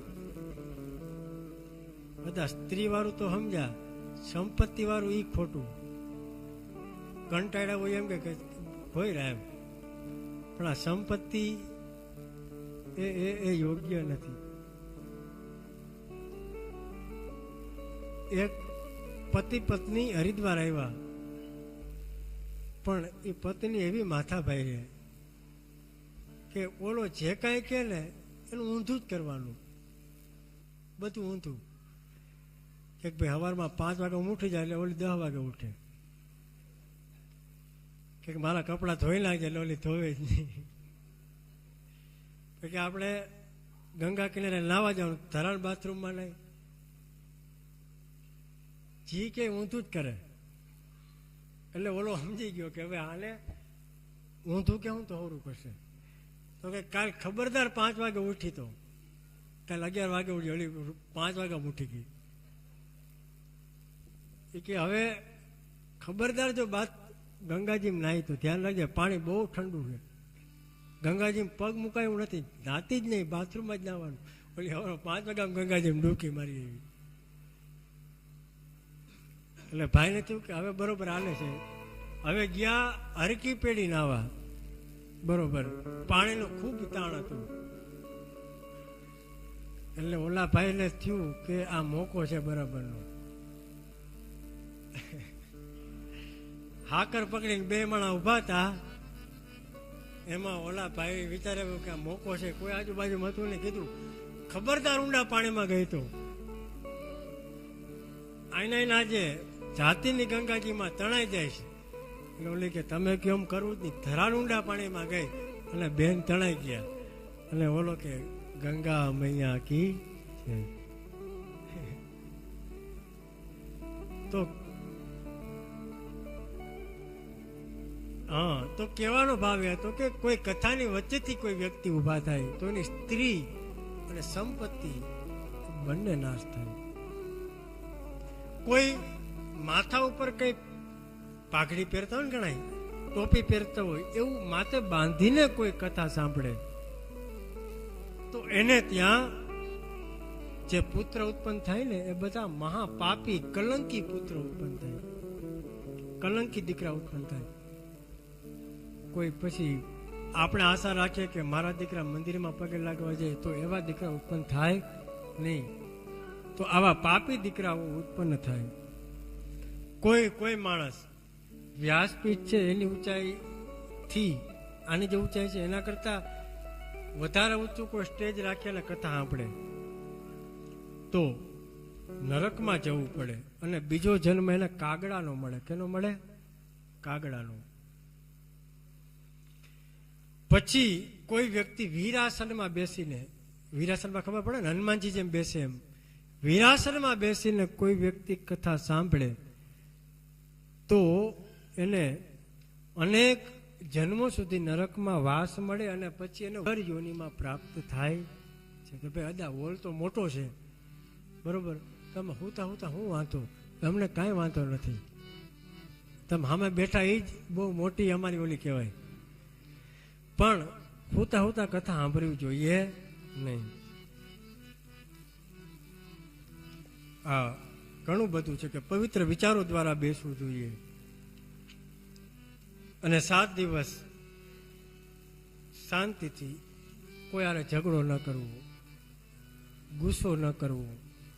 બને તો યજમાનો છે એમને ઉપવાસ કરવો જોઈએ એવું લખ્યું છે આમાં. બરોબર, નિરાહાર રહેવું 9 દિવસ તો એ શક્ય છે ને. કાંઈ સારું સારું બનતા હોય, સારું સારું બને, ખર્ચો અમે કરી અને લાભ બીજા લઈ જાય, અમને કાંઈ ખાવા ન મળે, એ શક્ય છે. થોડુંક કાંઈક કરો તો કે ભાઈ લિક્વિડ પીને રહેવું, દૂધ પી લેવું, આવું પીને, તો કે ભાઈ 9 દી એ શક્ય છે. તો થોડું ફળ લેવું, એ શક્ય ન હોય તો એક ટાઈમ જમી લેવું. પરંતુ કે છે કે ભોજનમ સુકરમ મન્ને કથાસુ શ્રવણ પ્રદમ નોપવાસો વરશ્ચેત સ્યાત કથા શ્રવણ વિઘ્નકૃત. જો આમાં ચોખ્ખું લખ્યું છે કે ઉપવાસ થાય તો કરવો, પણ મહત્વ ઉપવાસનું છે નહીં. મહત્વ કેનું છે? કથાનું. તમે ઉપવાસ કરવા ન થાય આવ્યા, આપણે શું કામ આવ્યા છીએ? કથા માટે. તો કથા મહત્વની છે. તમે ઉપવાસ કરો અને કથામાં બેઠા હોય અને રોટલા યાદ આવે તો એના કરતાં 2 ટાઈમ 3 ટાઈમ ખાઈ લેવું. પણ કથા છે એ વ્યવસ્થિત ધ્યાનથી સાંભળવી જોઈએ. ઉપવાસ મહત્વનો છે નહીં. તો અમે ક્યાંય ઉપવાસ અમે કરતા નથી. અમે સવારે નાસ્તો, બપોર જમવાનું, સાંજે જમવાનું ખાઈ લઈ. યજમાનને પણ ક્યારેય કહી નહીં, કારણ કે આમાં લેખું જ છે. તો પછી હું કામ ખોટું ઓલું કરવું? બરોબર, મહત્વની કથા છે, યાદ રાખજો. ખાવું મહત્વનું છે નહીં. તો કથા વ્યવસ્થિત સાંભળી શકો એ રીતના ભલે જમી લેવું જોઈએ. અને કથામાં તમારી શ્રદ્ધા કેવી હોવી જોઈએ? તો જેવી રીતના આપણા પુત્ર અથવા પુત્રીના લગ્ન હોય એમાં કેવી શ્રદ્ધા હોય આપણી, આપણે કેટલો ઉત્સાહ હોય, એટલી શ્રદ્ધા અને એટલો ઉત્સાહ આપણે કથા પ્રત્યે રાખવો જોઈએ. અને મહોત્સવ પ્રકર્તવ્યો ગીતેર વાદ્યેશ્ચ નર્તનૈઃ. મહોત્સવ કરવો જોઈએ. સંગીત આરે આમ આનંદ આવે એવા ભજનો, ધૂન. જો આમાં લખ્યું છે ગીતેર વાદ્યેશ્ચ નર્તનૈઃ, નાચવું જોઈએ, ગાવું જોઈએ. બરોબર. ઘણા વિરોધ કરતા હોય કે ભાઈ કથામાં સંગીત ને એવું ના હોવું જોઈએ, કઈ જરૂર નથી. પણ વિચારો કે આપણા ભગવાન છે બધા સંગીત વાદ્યો જ વગાડતા ને. મહાદેવ ડમરું વગાડતા, નનાદ ઢક્કામ નવ પંચવારમ. બરોબર. તો મહાદેવ ડમરું વગાડતા, એ પોતે નટરાજ છે. એ નટરાજ છે, એ તાંડવ કરતા. તમે ભગવાન કૃષ્ણને જોઈ લ્યો, બાંસુરી હંમેશા રાખતા, બાંસુરી વગાડતા, વાંસળી વગાડતા. બરોબર. તો આપણા બધા દેવો છે એ સંગીત પ્રિય દેવો છે. તમે માં સરસ્વતીને જોઈ લ્યો, વીણા છે, અદ્ભુત વીણા છે. અને ગાવું અને વગાડવું, યાદ રાખજો, એ માં સરસ્વતીની કૃપા હોય. આ બધા ભગવાનની કૃપા હોય ને તો જ પ્રાપ્ત થાય. આમાં કેવું હોય કે જેને જો ન આવડતું હોય ને, એટલે એમ કે ભાઈ આ નવનીતભાઈ હારા તબલા વગાડે છે, તો કોઈને તબલા વગાડતા ન આવડે, એમ કે ભાઈ હવે હેમ જ આવે. ઠીક છે, તબલા તો હેમ જ આવે. તો ભાઈ ખબર વગાડી જો, ખબર હાર્મોનિયમ એકવાર વગાડી જો, ખબર પડે કેટલું અઘરું આ લાગે. આ બેન્જો છે એ વગાડવું ખરી, ખબર પડે બહુ અઘરું આ બધું. પણ આની કિંમત એને થાય કે આની પાછળ જેને ભોગ આપ્યો છે, આની કિંમત એને થાય કે આની પાછળ જેને મહેનત કરી છે. આપણે ખાલી આના સૂર સંભળાતા હોય, પણ જે વગાડનારો છે ને, જે જાણે છે ને, એમાં સૂર તો સંભળાય જ, સૂરની તો મહેક આવતી જ હોય, પણ એની આરે એની મહેનતની પણ સુગંધ આવતી હોય, એના સંઘર્ષની પણ સુગંધ આવતી હોય. વાત આ છે. તો સંગીત એ કથામાં ખૂબ જરૂરી છે, તો જ ભાવ જાગે, બાકી ભાવ જાગે નહીં. બરોબર. એટલે એ જ આનંદ છે. આપણે આનંદ કરવા ભેગા થયા, પછી આપણે રોવાનું જ છે, ઘરે જઈને તો રોવાના છીએ ને ભાઈ. અહીંયા 9 દી ભેગા થયા તો કમસે કમ 9 દી તો આનંદ કરીએ. પછી તો બધા ધંધામાં પડી જાય, પછી કાંઈ ટાઈમ રહેતો નથી. તો આ જ વસ્તુ છે. અને અહીંયા 9 દિવસ બેસી અને અમારે પણ બોલવું અમારા માટે પણ બહુ અઘરું હોય. કારણ કે આ શિવ પુરાણ છે, 24,000 શ્લોકો છે. 9 દિવસમાં એને કઈ રીતના પૂરું કરવું, કઈ કથા લેવી, કઈ કથા ન લેવી, પુરાણને પણ ન્યાય મળે. તો એ 9 દિવસ અમારે પણ ખૂબ આની પાછળ મહેનત કરવી પડે. પાછું બોલવું 9 દિવસ એ બધું અઘરું છે, બધું લાગે. તો માં સરસ્વતીની કૃપા હોય. લાગ્યું કે હે મહાદેવ, ખરેખર જન્મ એનો જ સફળ છે કે જે દરરોજ સવારમાં ઉઠી અને ભગવાન વિશ્વનાથને પ્રણામ કરે છે. આ હાથ એના જ સફળ છે જે ભગવાનની સામે નત મસ્તક બે હાથ આમ જોડાય છે. માથું એનું જ સાર્થક છે જે ભગવાનના સાનિધ્યમાં નમે છે. વાણી એની જ સાર્થક છે જે ભગવાનના ગુણગાન કરે છે. આ બંને કાન એના જ સફળ છે જે કાન એ આવી સારી ભગવાનની કથાઓ એ શ્રવણ કરે છે અને જે એના ગુણગાન સાંભળે છે અથવા ગુણગાન સંભળાવે છે. તો એમાં જ આપણની આ સફળતા છે. આવો 2 મિનિટ માટે ભગવાનનું સ્મરણ કરી લઈએ. પછી અહીંયા આજે મહાત્મ્યની કથા, તો અહીંયા 6 અધ્યાયમાં અદ્ભુત મહાત્મ્યની કથા છે. 7 અધ્યાયમાં આવતીકાલથી સમય એ 9 વાગ્યાનો જ રહેશે. 9 થી 12:30 કથા ચાલુ થઈ જશે. એટલે 9 વાગે એક્ઝેક્ટ કથા ચાલુ જ કરી દઈશું. તમે લોકો 8:30 વાગે જેમ યોગ્ય લાગે, પણ 9 પહેલાં કથા મંડપમાં તમે આવી જાઓ. એ થોડીક ઉતાવળ રાખવી, બરોબર? બાકી તો બીજી કાંઈ સૂચના વિશેષ છે નહીં. 9 દિવસ ભાવથી કથા આપણને સાંભળશું. જે કંઈ એથી સારું પ્રાપ્ત થાય એને થોડું યાદ કરવાની કોશિશ કરશું. અને મેં જેમ પહેલાં કીધું હતું કે આપણે શિવ તત્વને જાણવા માટે બેઠા છીએ. તો 9 દિવસ જેટલી ભગવાન જેટલો સમય આપે છે એમાં આપણે કથાઓ લેવાની આપણે કોશિશ કરશું, સાંભળશું. જે કાંઈ બીજી સૂચના હશે એ બધી આગળ કથા પૂરી થશે પછી આપણે વિરલભાઈ આપશે. કાલની જે કંઈ કથાઓ છે એના વિશે પણ થોડીક માહિતી મળશે. કાલે હું જ માહિતી આપી દઉં કે કાલે વિશેષ કરીને તો કાલે વિદ્યેશ્વર સંહિતાની કથાઓ છે. કાલે એમાં શિવલિંગની ઉત્પત્તિની કથા આવશે. કાલે શિવલિંગ ઉત્પન્ન કઈ રીતે થયું એની કથા આવશે. અને શિવલિંગ શું કામ મહાન છે એ કથા આવશે. પછી ભગવાન છે, મહાદેવ છે, એ 5 પ્રકારના કાર્યો કરે છે. કયા કયા એ પણ આપણે કાલે જોશું. શિવલિંગની સ્થાપના કઈ રીતે થઈ એ પણ આપણે કાલે જોશું. પછી તો ભસ્મનું મહત્વ શું છે, બિલીપત્રનું મહત્વ શું છે એ કાલે જોશું. કયા 6 પ્રકારના લિંગો છે. અને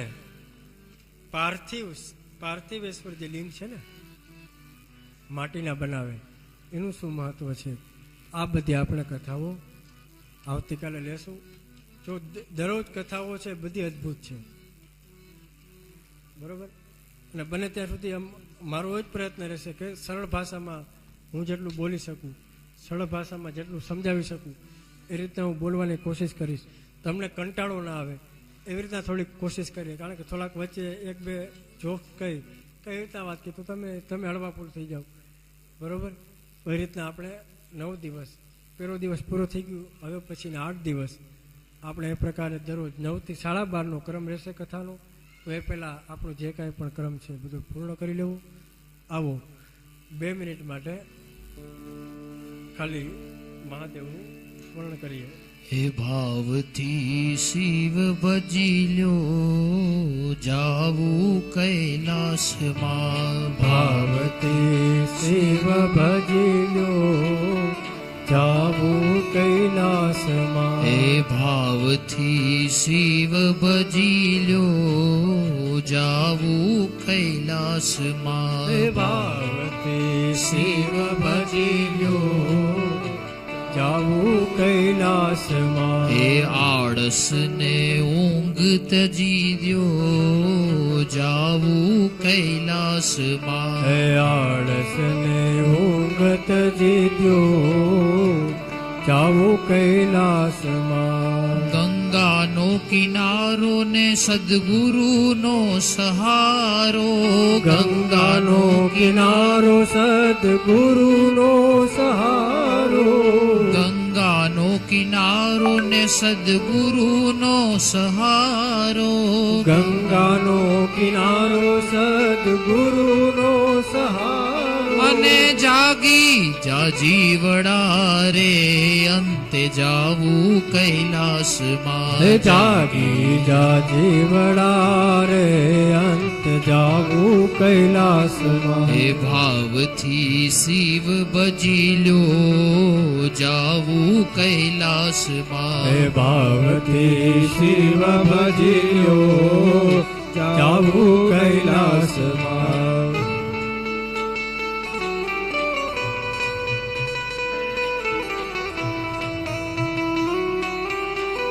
મહાદેવ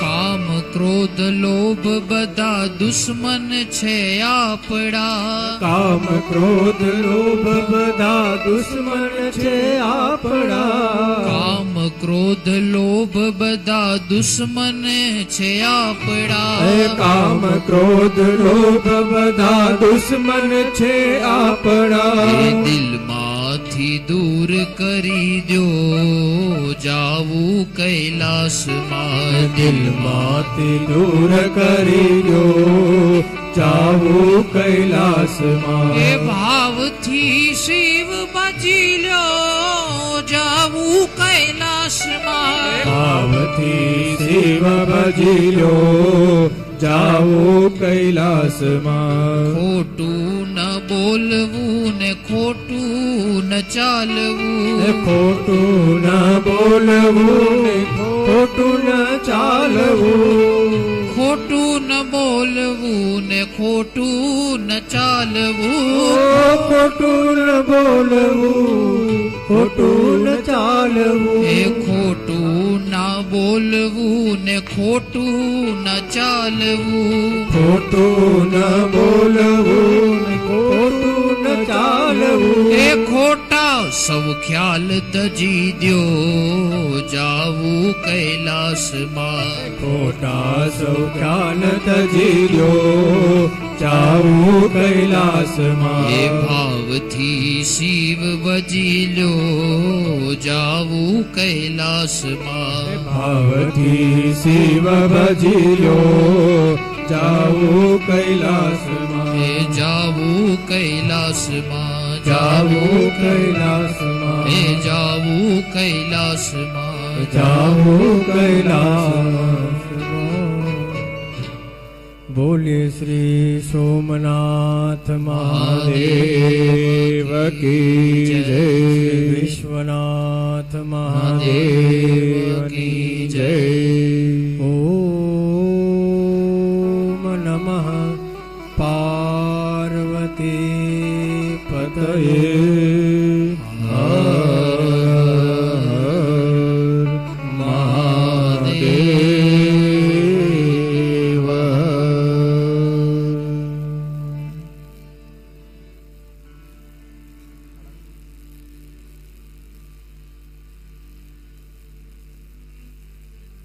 આજની આપણે સુંદર મજાની આ શિવ મહાપુરાણની મહાત્માની કથા સંભળાવી. આપણે એવા પૂજ્ય શાસ્ત્રીજીને આપણે ખૂબ તાલીઓથી દાવી કે સરસ મજાની આપણે અહીંયા આ શિવ કથાનું રસપાન કરાવી રહ્યા છે.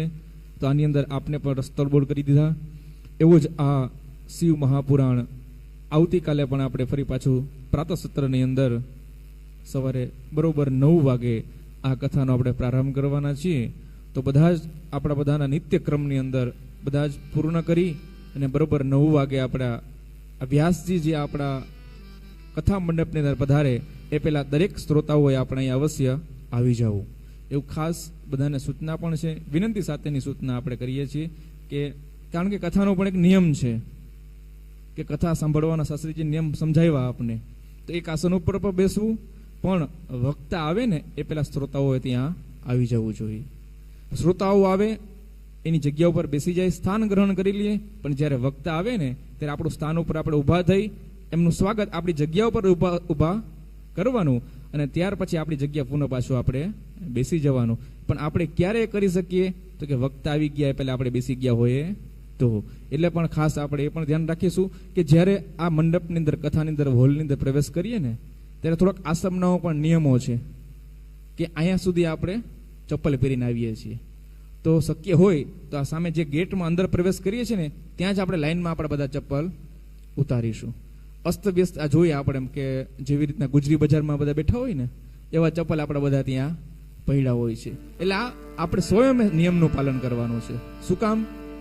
તો કે આપણે અહીંયા કાંઈક મેળવવા માટે આવ્યા છીએ, અહીંયા કાંઈક પ્રાપ્ત કરીને આપણે જવું છે, તો સારું શીખીને પણ જવું છે.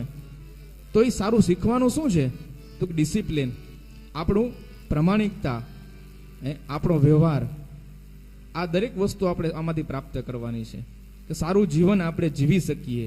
એના માટે આ દરેક વસ્તુ કથાઓ બધી કરવામાં આવે છે, કથા સાંભળવામાં આવે છે. તો એ આપણું એક સ્વયં શિસ્ત છે, એ આપણે જાતે પોતે પાલન કરવાનું છે. તો આપણા બધાના ચપ્પલો છે ને ત્યાં આપણે લાઈનમાં ઉતારી અને પછી આપણે અંદર આવીશું. એટલે અહીંયા કથાના મંડપ સુધી, હોલ સુધી આપણે ચપ્પલ પહેરીને આવવું પડે નહીં. છતાં તડકો હોય ત્યારે આપણે એવી વ્યવસ્થા પણ કરીશું. આપણી પાસે કાર્પેટ પણ પડી છે, કાર્પેટને આપણે પાથરી દેશું એટલે નીચેનું સ્લેબ છે તપે નહીં. એટલા માટે તો આવો આ બધી આપણે ખાસ સૂચનાઓ સાંભળી અને અવશ્ય આપણે નિયમોનું પાલન કરીશું. આપણે આ શિવ પુરાણ એ કથામાં મારા પરમ મિત્ર આવો અમારા ધારીથી ભરતભાઈ શાસ્ત્રીજી પધાર્યા છે. બે હાથે વધાવીએ, તાલી વધાવીએ.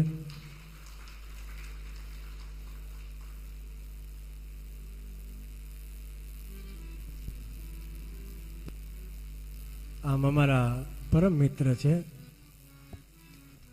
અને એ પોતે પણ હરિદ્વારમાં જ અહીંયા કથામાં જ છે. મને ગઈકાલે આવ્યા હતા ને, આપણે તો ગઈકાલે પણ આવ્યા હતા એટલે ફ્રી નહોતા, છતાં મેં કીધું કે ભાઈ તમે થોડો ટાઈમ કાઢી અને આવો. બહુ સારા વક્તા છે અને ઘણી બધી કથાઓ કરી છે. અમે સાથે હતા ત્યાં સોલા વિદ્યાપીઠ અમદાવાદ. દાદાજી શ્રી કૃષ્ણશંકર શાસ્ત્રીજી એમના સાનિધ્યમાં રહી અને ભાગવત પુરાણનો અભ્યાસ કરનારા છે. તો શાસ્ત્રીજી આપ પધાર્યા, ફરી આપનું સ્વાગત છે. શાસ્ત્રીજીને વિનંતી કરી આવ્યા છો તો 2 મિનિટ આશીર્વચન આપો, પછી આપણે કથાની પૂર્ણાવતી, પછી આરતી તરફ આપણે જશું. તો ભરતભાઈ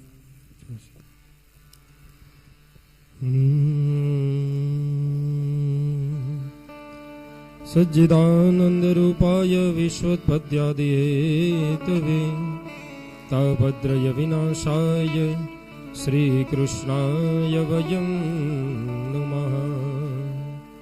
સર્વને હર હર ગંગે, જય શ્રી કૃષ્ણ.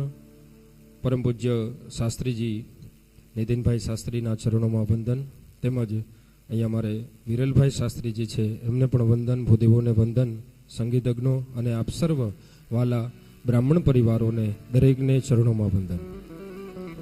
દિવ્ય ભાગીરથીના કિનારે આવું સુંદર મજાનું ભાગીરથ કાર્ય જ્યારે ભટ્ટ પરિવાર દ્વારા આયોજન થયું છે, હું તો કેવલ મિત્રતાના એક સંબંધ માટે આવ્યો છું કે 3-4 મહિના પહેલા અહીંયા જ આજ હોલમાં મારી કથા હતી અને મને સમાચાર મળ્યા કે અમારા આમ તો ભાઈ થાય એટલે સહજ રીતે અમે મળતા હોઈએ બધા. અને આ ક્ષેત્ર એવું છે કે અહીંયા અનેક વિદ્વાનો એકબીજાને મળતા હોય છે. એટલે આપણે બધા ભાગ્યશાળી છીએ. ઘણી વખતે આપણે અનાયાસે આપણને મળી જતા હોય, આમ બોલાવા જઈએ તો ન આવે, આમ મળી જતા હોય. એટલે આપણે બધા ભાગ્યશાળી છીએ. આનું એક જ કારણ છે કે આપણા પિતૃઓ બધાના પ્રબળ છે. આજે પરિવાર કથાનું આયોજન કર્યું છે, એ કથાના જે દરેક પરિવારના પિતૃઓ છે એ પ્રબળ પિતૃઓ હશે, પુણ્યશાળી આત્માઓ હશે કે જે એમના મોક્ષાર્થે તો નહીં પણ એ રાજી રહે એના માટે આપણે બધા અહીંયા પધાર્યા છીએ.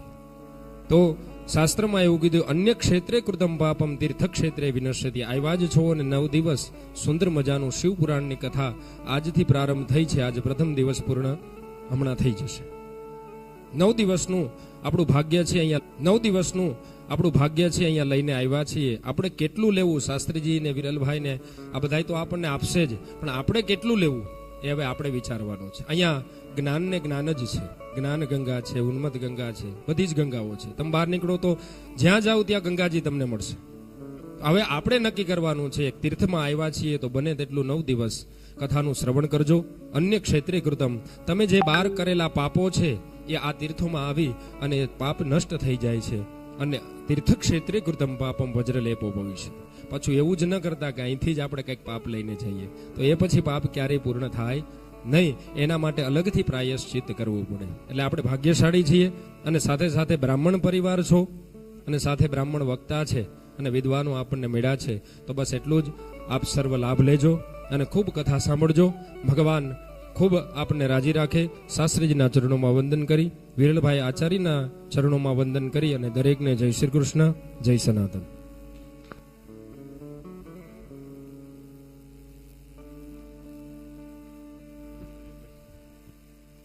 યજમાન પરિવાર ઠાકોરજીને ભગવાનને આપણે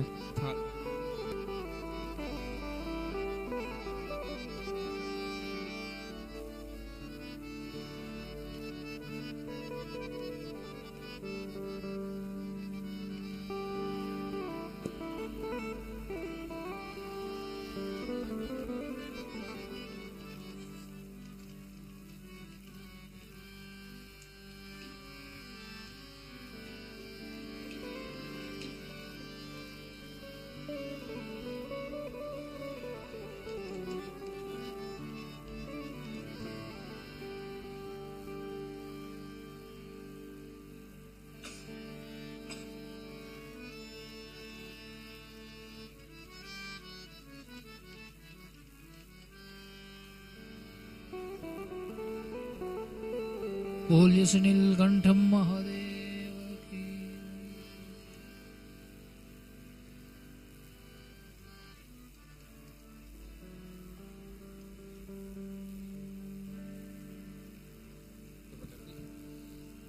આવો અહીંયા પોથીજીનું આપણે ઉત્તર પૂજન કરીએ. હાથમાં પુષ્પ ચોખ્ખા રાખી અને પોથીજીનું મનમાં સ્મરણ કરી અને ત્યાં સ્થાપનના દેવતાઓનું પણ યાદ કરી સ્મરણ કરીએ. દરેક દેવતાઓનું આપણે મનોમન સ્મરણ કરીએ. ઓમ વિશ્વાની દેવ સવિતુર્દુરિતાનિ પરાસુવ ચદબદરંતન્ન અસુવ.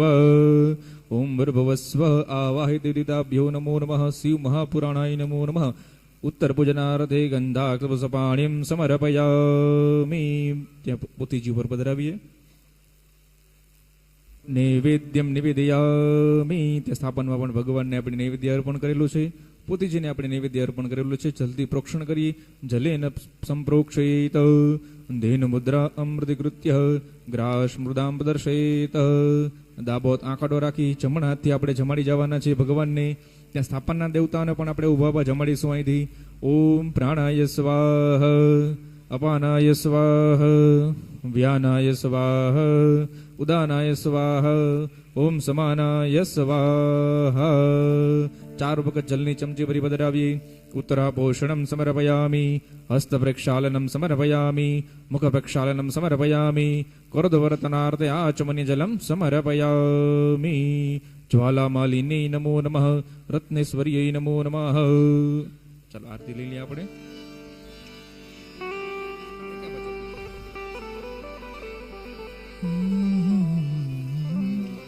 આરતી ઉતારો ભક્તો આરતી ઉતારો, આરતી ઉતારો ભક્તો આરતી ઉતારો, એવા મારા ભોળાનાથની આરતી ઉતારો, એવા મારા ભોળાનાથની આરતી ઉતારો, એવા મારા ભોળાનાથની આરતી ઉતારો, એવા મારા ભોળાનાથની આરતી ઉતારો.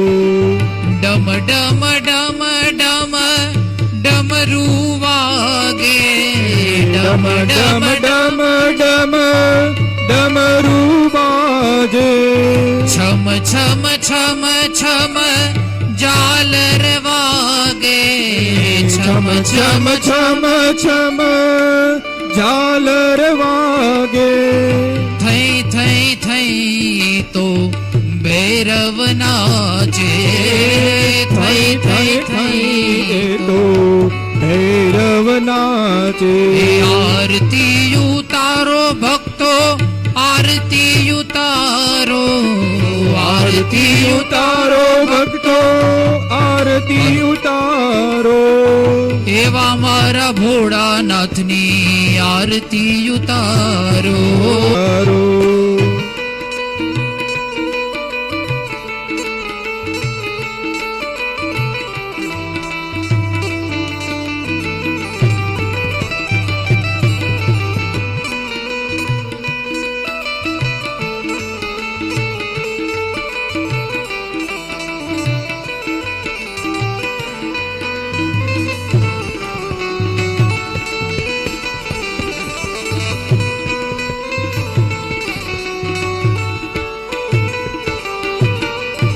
ગંગા જળથી સ્નાન કરાવું, ગંગા જળથી સ્નાન કરાવો, ભસ્મ ત્રિપુંડ કરી પુષ્પ ચડાવું, ભસ્મ ત્રિપુંડ કરી પુષ્પ ચડાવો, અનહદ નાદ કરીને રીજાવું, અનહદ નાદ કરીને રીજાવો, એવા મારા ભોળાનાથની આરતી ઉતારો, એવા મારા ભોળાનાથની આરતી ઉતારો, એ આરતી ઉતારો ભક્તો આરતી ઉતારો, આરતી ઉતારો ભક્તો આરતી ઉતારો, હે આરતી ઉતારો ભક્તો આરતી ઉતારો, આરતી ઉતારો ભક્તો આરતી ઉતારો, એવા મારા ભોળાનાથની આરતી ઉતારો, એવા મારા ભોળાનાથની આરતી ઉતારો. કર્પૂર ગૌરમ કરુણાવતારમ સંસાર સારમ ભુજગેન્દ્રહારમ સદા વસંતમ હૃદયારવિંદે ભવં ભવાની સહિતમ નમામિ. મંગલમ ભગવાન શંભુ મંગલમ વૃષભધ્વજ મંગલમ પાર્વતીનાથો મંગલાયતનો હર સર્વમંગલ માંગલ્યે શિવે સર્વાર્થ સાધિકે શરણ્યે ત્રંબકે ગૌરી નારાયણી નમોસ્તુતે. જલેન શીતલીકરણમ યાની કાની ચ પાપાની જન્માંતરકૃતાની ચ તાની સર્વાણી નશ્યંતુ પ્રદક્ષિણામ પદે પદે. જમણા ભગવાનને આરતી આપી તે સ્થાપનના દેવતાને આરતી આપી જાય. અસ્તે દેવદેવ્યાભિવંદનમ. તમે આરતી લઈ લેજો બે હાથે, આરતી પાછળ આપી દેજો. સ્વારોગ્યાર્થે સ્વાત્મકલ્યાણાર્થે સ્વાત્માભિવંદનમ પ્રોક્ષણમ પુંડરીકાક્ષ પુનાતુ મામ.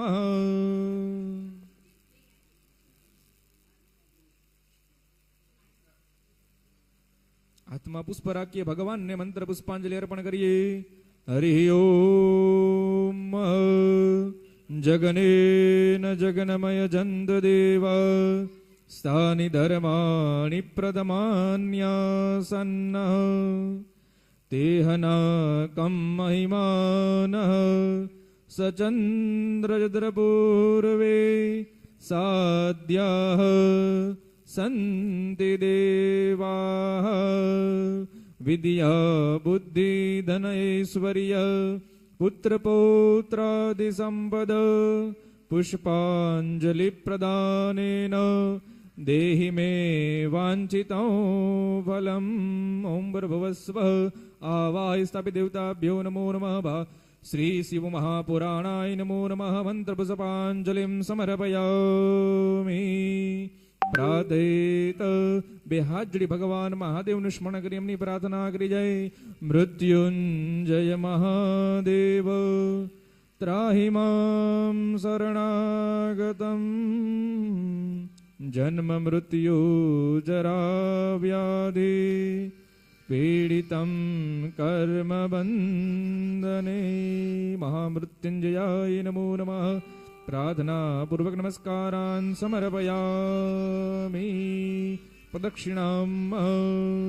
નમઃ શિવાય.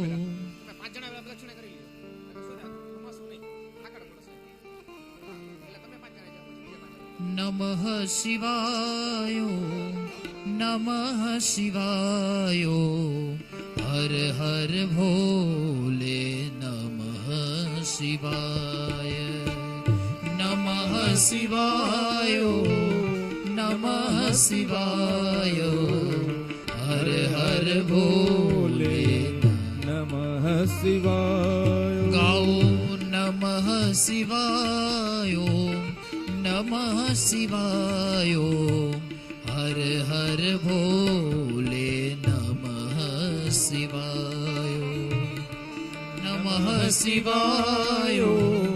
નમઃ શિવાય. હર હર ભોલે.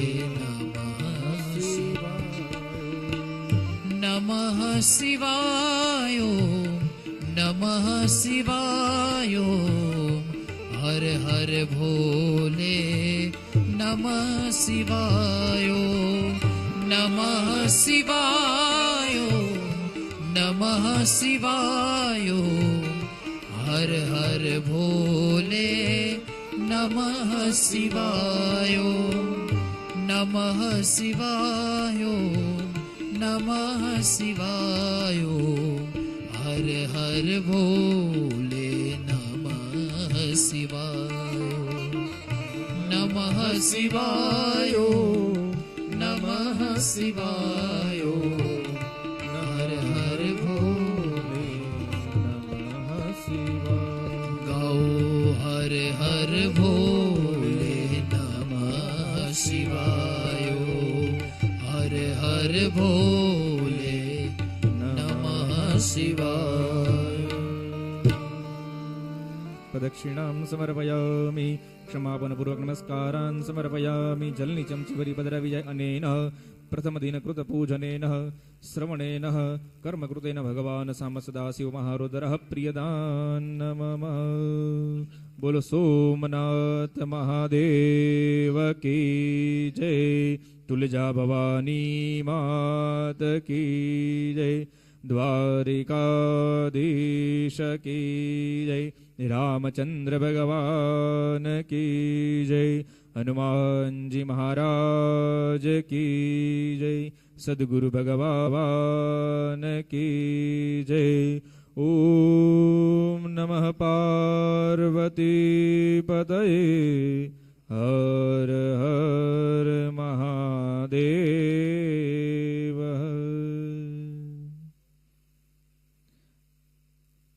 આજનો પ્રથમ દિવસને આપણે હવે જે કોઈને પ્રદક્ષિણા કરવી હોય એ પ્રદક્ષિણા આપણે અહીંથી આપણે વ્યાસજી વિદાય લઈએ, શાસ્ત્રીજી વિદાય લઈએ. ત્યારબાદ બપોર પછીનો સમય આપણા માટે શાસ્ત્રીએ જેમ વાત કરી એમ કે આપણે મુખ્ય ઉદ્દેશ્ય આપણો ધ્યેય કથા છે.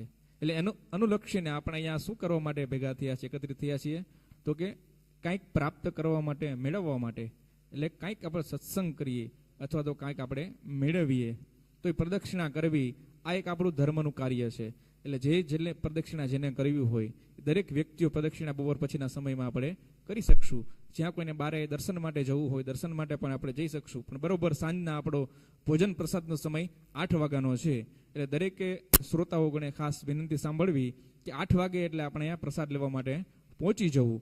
એટલે અથવા તો કોઈ તમે લેટ આવવાના હોય તો એની જાણ કરવી કે એનું આપણે અહીંયા રાખી શકીએ. પણ શક્ય હોય એટલું આ વ્યવસ્થામાં બધા સહકાર રૂપી આપણે આપવું એવું બધાને નમ્ર વિનંતી છે કે આપણે બધી વ્યવસ્થા તમને સારામાં સારી આપણે આપી શકીએ. જો પણ કદાચ એમાં કાંઈ અડચણ હોય, કાંઈ તકલીફ હોય તો એ તમે જાણ કરશો, એની આપણે વ્યવસ્થા આપણે કરી આપીશું. એવી જ રીતના સવારે નાસ્તામાં પણ આપણે સ્વૈચ્છિક રીતે આપણે રસોડું પણ બધાને ખબર પડી ગઈ રસોડું ક્યાં છે. એટલે સવારનો સમય થાય એટલે આપણે પહોંચી જ જવાનું. કદાચ કોઈ બોલાવે કે ન બોલાવે ત્યાં આપણે બધી વસ્તુઓ તૈયાર જ હશે. એટલે બપોરે પણ એવી રીતના કથા પૂરી થાય એટલે કથામાંથી સીધું આપણે ભોજન પ્રસાદ લેવા માટે જવાનું. અને બપોર પછીના સમયમાં વિરામ કરી ચા પાણીની પણ ત્યાં વ્યવસ્થા હશે. ચા પાણી રાખેલો હશે. ચા પાણી પી અને બહાર નીકળવું હોય તો બહાર અહીંયા આવી કંઈક આપણે સત્કર્મ કરવું હોય, ધર્મરૂપી કાર્ય કરવું હોય, પ્રદક્ષિણા કરવી હોય, જપ કરવો હોય, માળા કરવો હોય, દરેક કાર્યો આપણે અહીંયા બધા કરી શકશું. અને વિશેષ જે કાંઈ સૂચના હશે સમય પ્રમાણે તમને બધી સૂચનાઓ અહીંથી પ્રાપ્ત થતી રહેશે. બધાને જય શ્રી કૃષ્ણ.